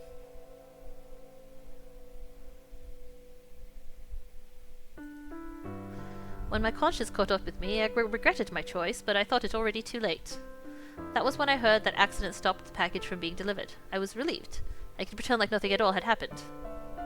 But then, before I could retrieve that sculpture and properly dispose of it, you kids came looking. I don't understand. How could you, just because of that? That's right, just because of that, yes. That was my only reason. When you were reasoning through everything before, and you said that rabbit fell asleep in the ocean, you were referencing the tortoise and the hare from that fairy tale, huh? Is that really important now? Wait, let's hear him out. In that story, the hare challenges the tortoise to a race. Why do you think he did that? If he beat a tortoise, an animal everyone knows is slow, what's to gain? It's because he had nothing else. For the hare, he had nothing to win but that race. So, the hare, obviously, he was jealous of the tortoise. Professor? What is this psychopath even saying? I mean, it seems something's getting through between these two, no? Mela, I'm so sorry, truly. It's okay, Professor. I understand. You do? What? Seriously? I'm a petty academic just like you. I understand your feelings, Professor, and I can understand just how desperate you must have felt. After all, I've felt those same feelings before. Mila, let's just pretend this never happened. Seriously? You can do that? Of course. I don't want to make my own teacher into a common criminal. But, Professor, you have to realize one thing. My achievements were only made possible because of what you taught me. You have no reason to be jealous of me. All of my achievements are yours too. Mela, this is just one more way I lose to you. This debt, I will repay it someday, I promise. Girls say, oh, they're both nuts. Yeah, they're both crazy. They're both crazy banana pants. The professor left. From the look of him, he has no mind to harass us, which is a good thing. I had no idea things would end like this, not in a million years. Even though he was her teacher, for Miss Torlin to forgive the man, I certainly couldn't have done that.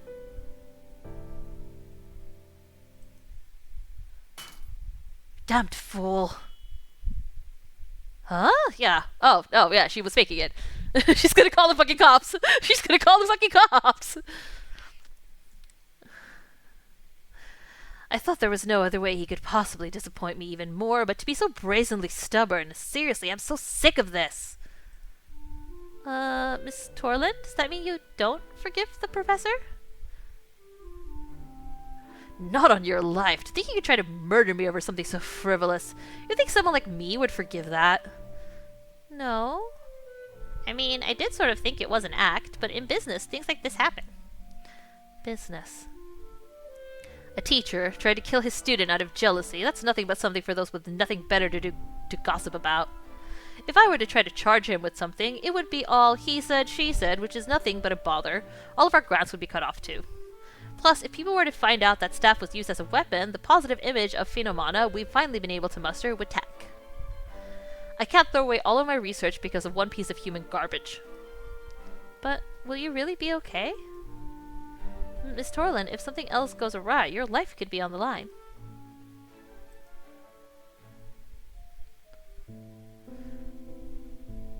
Why do you think the tortoise accepted the challenge? Excuse me? That fairy tale. Why do you think the tortoise accepted the hare's unreasonable challenge to a race? It would obviously turn out aces for the tortoise either way. Be it a race or whatever. Whether the tortoise win or lose, it could do whatever. It didn't have a care in the world. My objective isn't some flag at the top of a hill. For me, the destination I'd stake my life on, it's not that.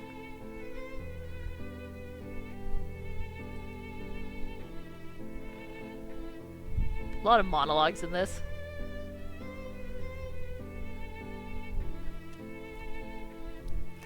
It's nighttime.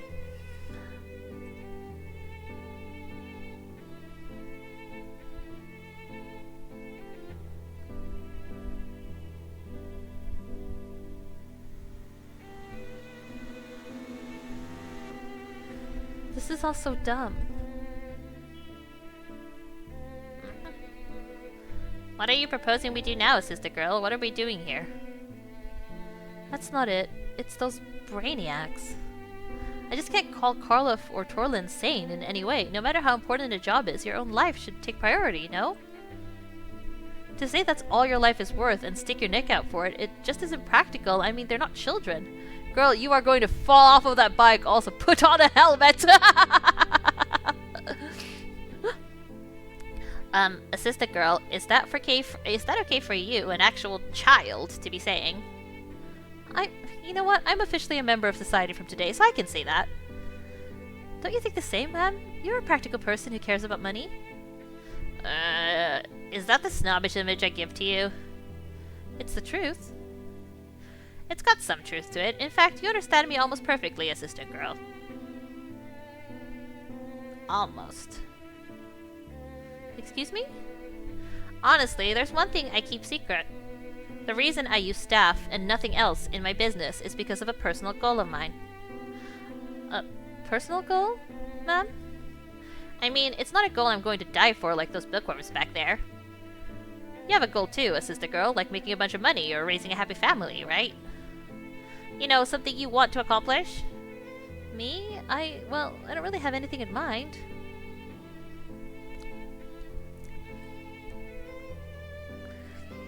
It's not that I haven't thought about college, but I don't really have anything worth going through all of that studying for.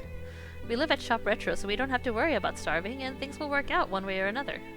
If possible, I'd love to just make a living and get by like we have been. I'd be totally satisfied doing just that. That would be closer to doing the work Mr. Vassanio has set out for you.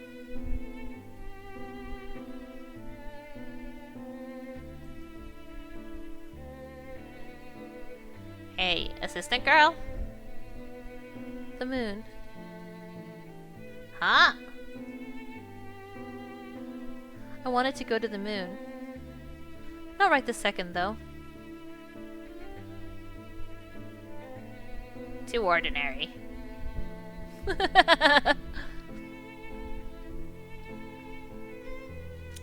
Little miss, I got tired of waiting, so I'm off for today. I'll be back to see you tomorrow morning. I heard from Trucker Daddy that you were working hard. It's dangerous out there at night, though, so don't be out too late. Best, Fassanio Portia. P.S. I grew bored of simply waiting, so I sold a few items from your shop. I took a fair wage for my time spent working. That's all he wrote. If this is the real deal, our actual business begins tomorrow. Assistant girl, the information on our bureau file changed, so please update it to reflect the changes. Right. Well then, I'll make sure the sculpture is safe and sound. Don't go running off on your own.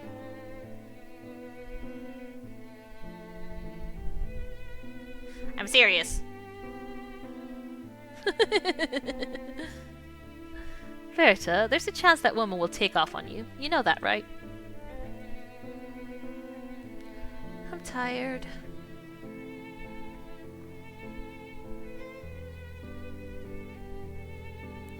Explosions, attempted murder, getting involved in all this stuff I never dreamed of. I almost died back there. It still doesn't feel real. Still, Mr. Vassanio said he'd come by to buy the staff tomorrow, and I'll get a 10% cut. That means I can pay off like 10% of my debt. That means I just have to go through all this mess 9 more times. But what's the point? Whether I pay the debt or not, my life will be generally the same. It's all because of the nonsense you keep spouting, Vero. Verita, Big Sis has told you before, no? If something keeps repeating in your head, it's because it's the right thing to do. Is that what you want to say? Ugh, you're so full of yourself.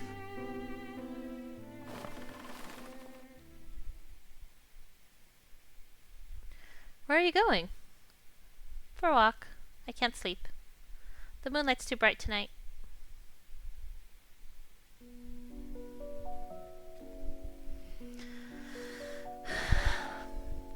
It's annoyingly bright tonight. It's not like there was an exciting incident. If I have to give a reason, I think I'd just grown insensitive to it all.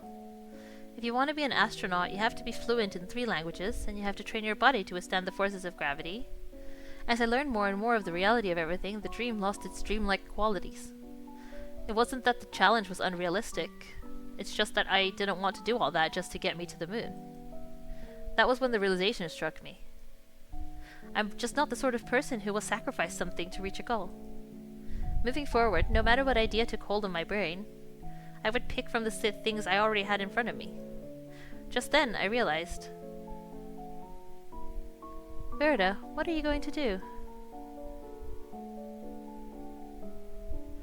With all that's to happen in the future, even when they ask, You say nothing, but I just don't know. What does it mean to have a stirring in your heart? And to think that's all you have, for it to be so important that you'd risk your life? What's that even mean? How can someone give up on these moments so easily? How can someone run off and leave their daughter so easily?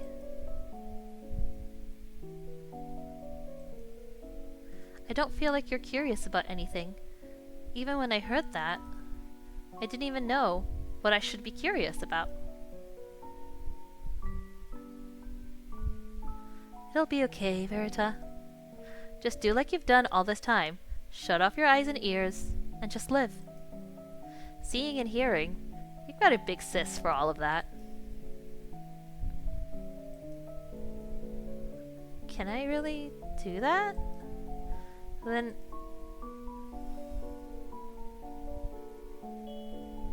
Assistant girl! Ma'am? What are you doing out here? Don't tell me. Were you worried about me? You're an odd one, assistant girl. It's nothing. Just having a talk with Vero. Vero? Who's that?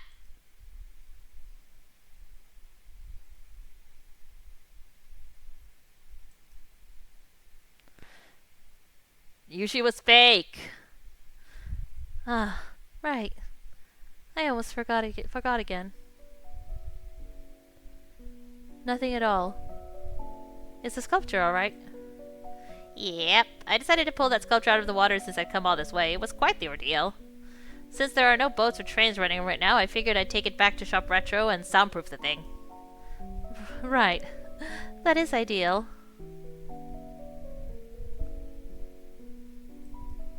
Hey, assistant girl? Yes? Never mind. Sleep well.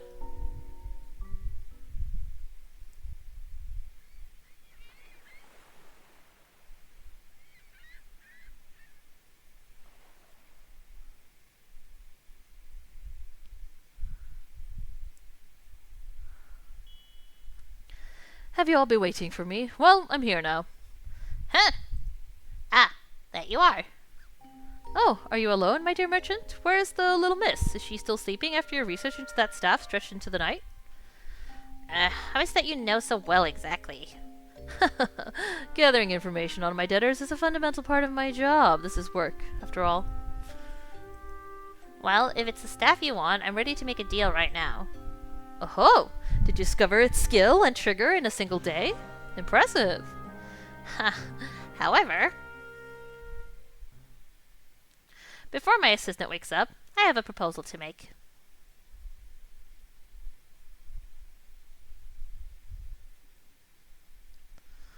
Oh, Verita, oh Verita. Verita, my beautiful Verita, whom I love the most. You talk too much. Not even about anything important.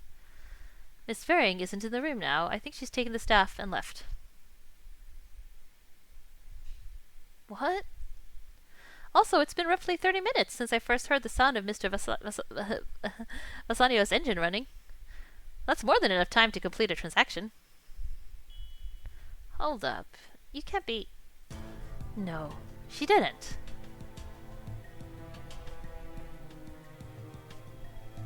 Very well. Our deal is done then. I'll find the staff a suitable owner. I'll find the staff a suitable owner. I took measures with that staff, but they're not perfect, so be careful. It's quite dangerous around certain locations. I'll be fine. I took a good look at the trigger written on its bureau file, so I'll be off. You strike a good bargain. Until next time, my good merchant.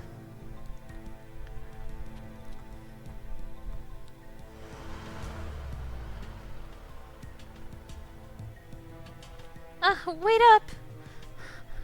Ma'am, that voice. It was Mr. Vasanio. And the staff? The deal's done. It's Mr. Vasanio's problem now. I see. Then, my cut. Where is it? No, is she not going to hand it over?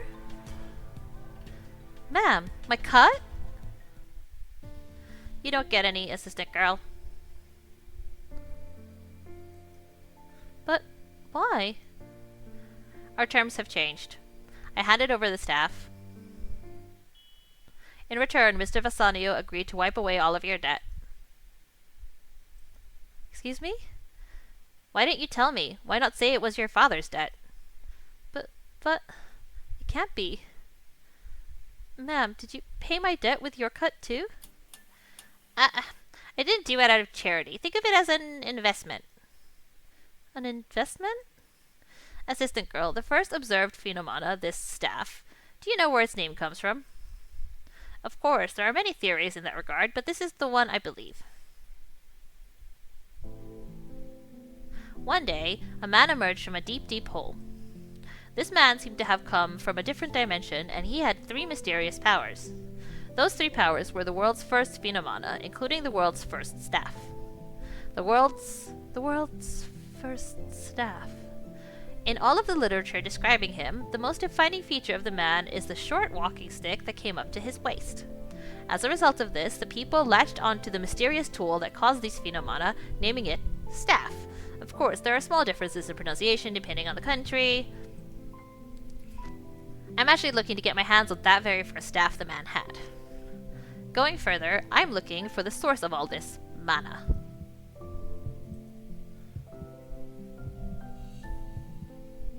What is this? Why do I feel this aching inside? Assistant girl, want to walk the same path as me? I think I'd like it if you'd accompany me to the same destination we have ahead of us. No, this isn't an ache. It's a stirring. This is the beginning. Ma'am, Stop right there, Verita. Pharaoh, make sense of all this.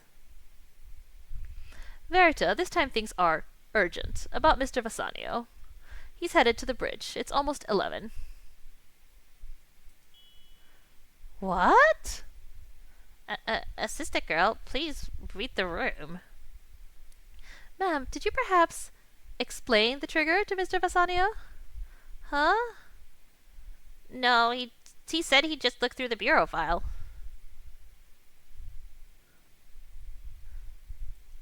Assistant girl? You revised the bureau file last night, yes? Especially that part about the trigger being exhaust?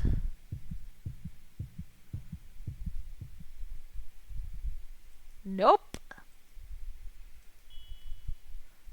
Run. Stop! Mr. Bassanio! Wait up! Wait up!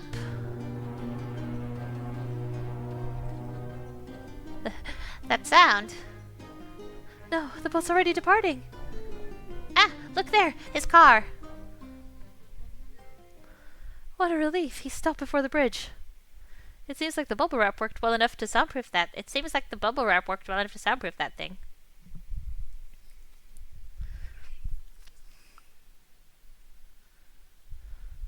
Little miss, my good merchant, why were you running? This isn't goodbye forever, so isn't this a bit much?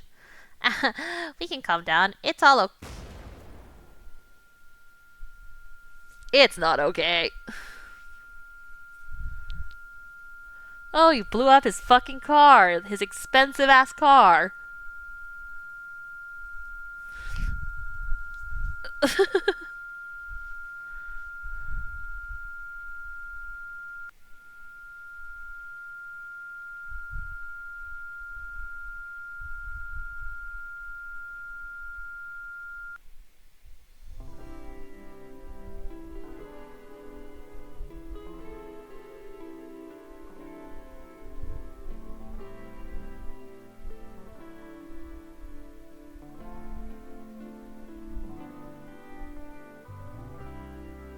Oh no, it hit her in the head!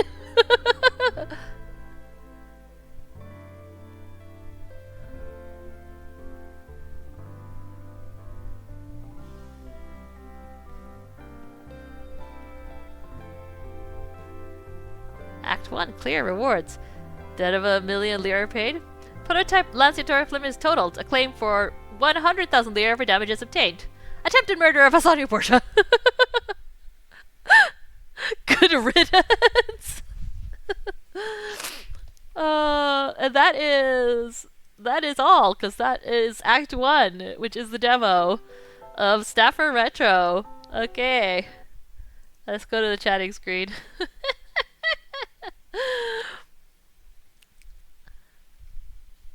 Good lord.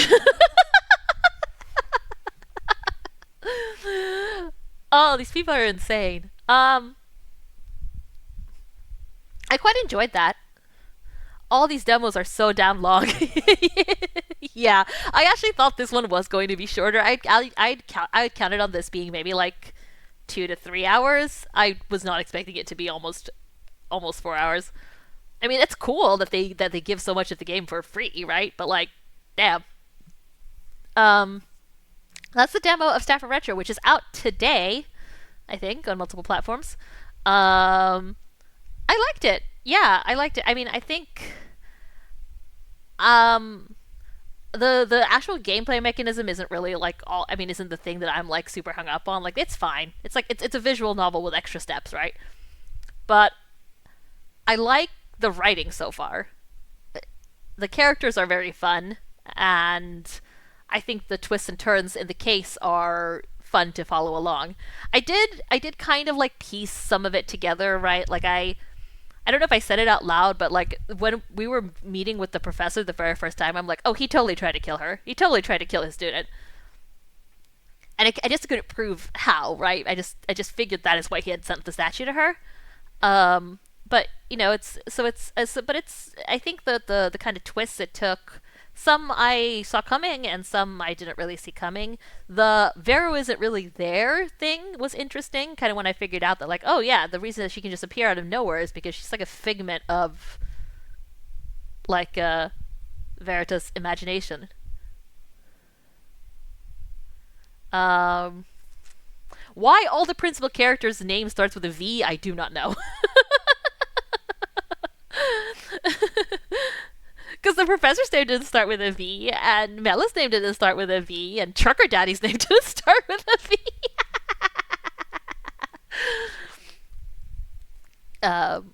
But yeah, no, it was quite interesting. Yeah, I found it very interesting. Vucker Vaddy. So yeah, no, that was all pretty cool. I don't know. Uh, I don't know. It'd be interesting to see. It was like cool as an inciting incident. Although I wonder like how they're gonna progress the storyline from there. But if you wanna if you wanna check it out, like the game's up now. I don't know if I'll end up playing it. I might, like in the future. I do have other games I want to play first. But this is definitely one I'll consider coming back to, if only because I like to see if the other cases have the same like twists and turns and hold up to the same kind of quality. But yeah, it was a lot of fun. I need to go make dinner or eat dinner, make dinner. I'm gonna send you off to Oz, who is doing an art stream. Give me 1 second. Raid Ozzy VT.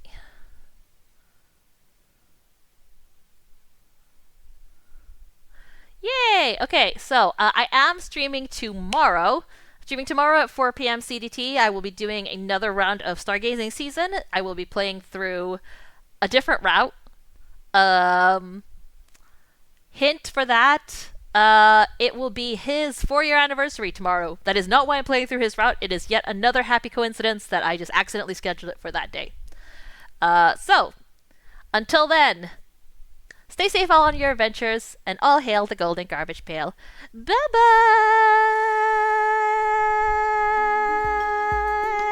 I'm gonna honk you, Mimi. No, I'm not. I'm gonna go cook food.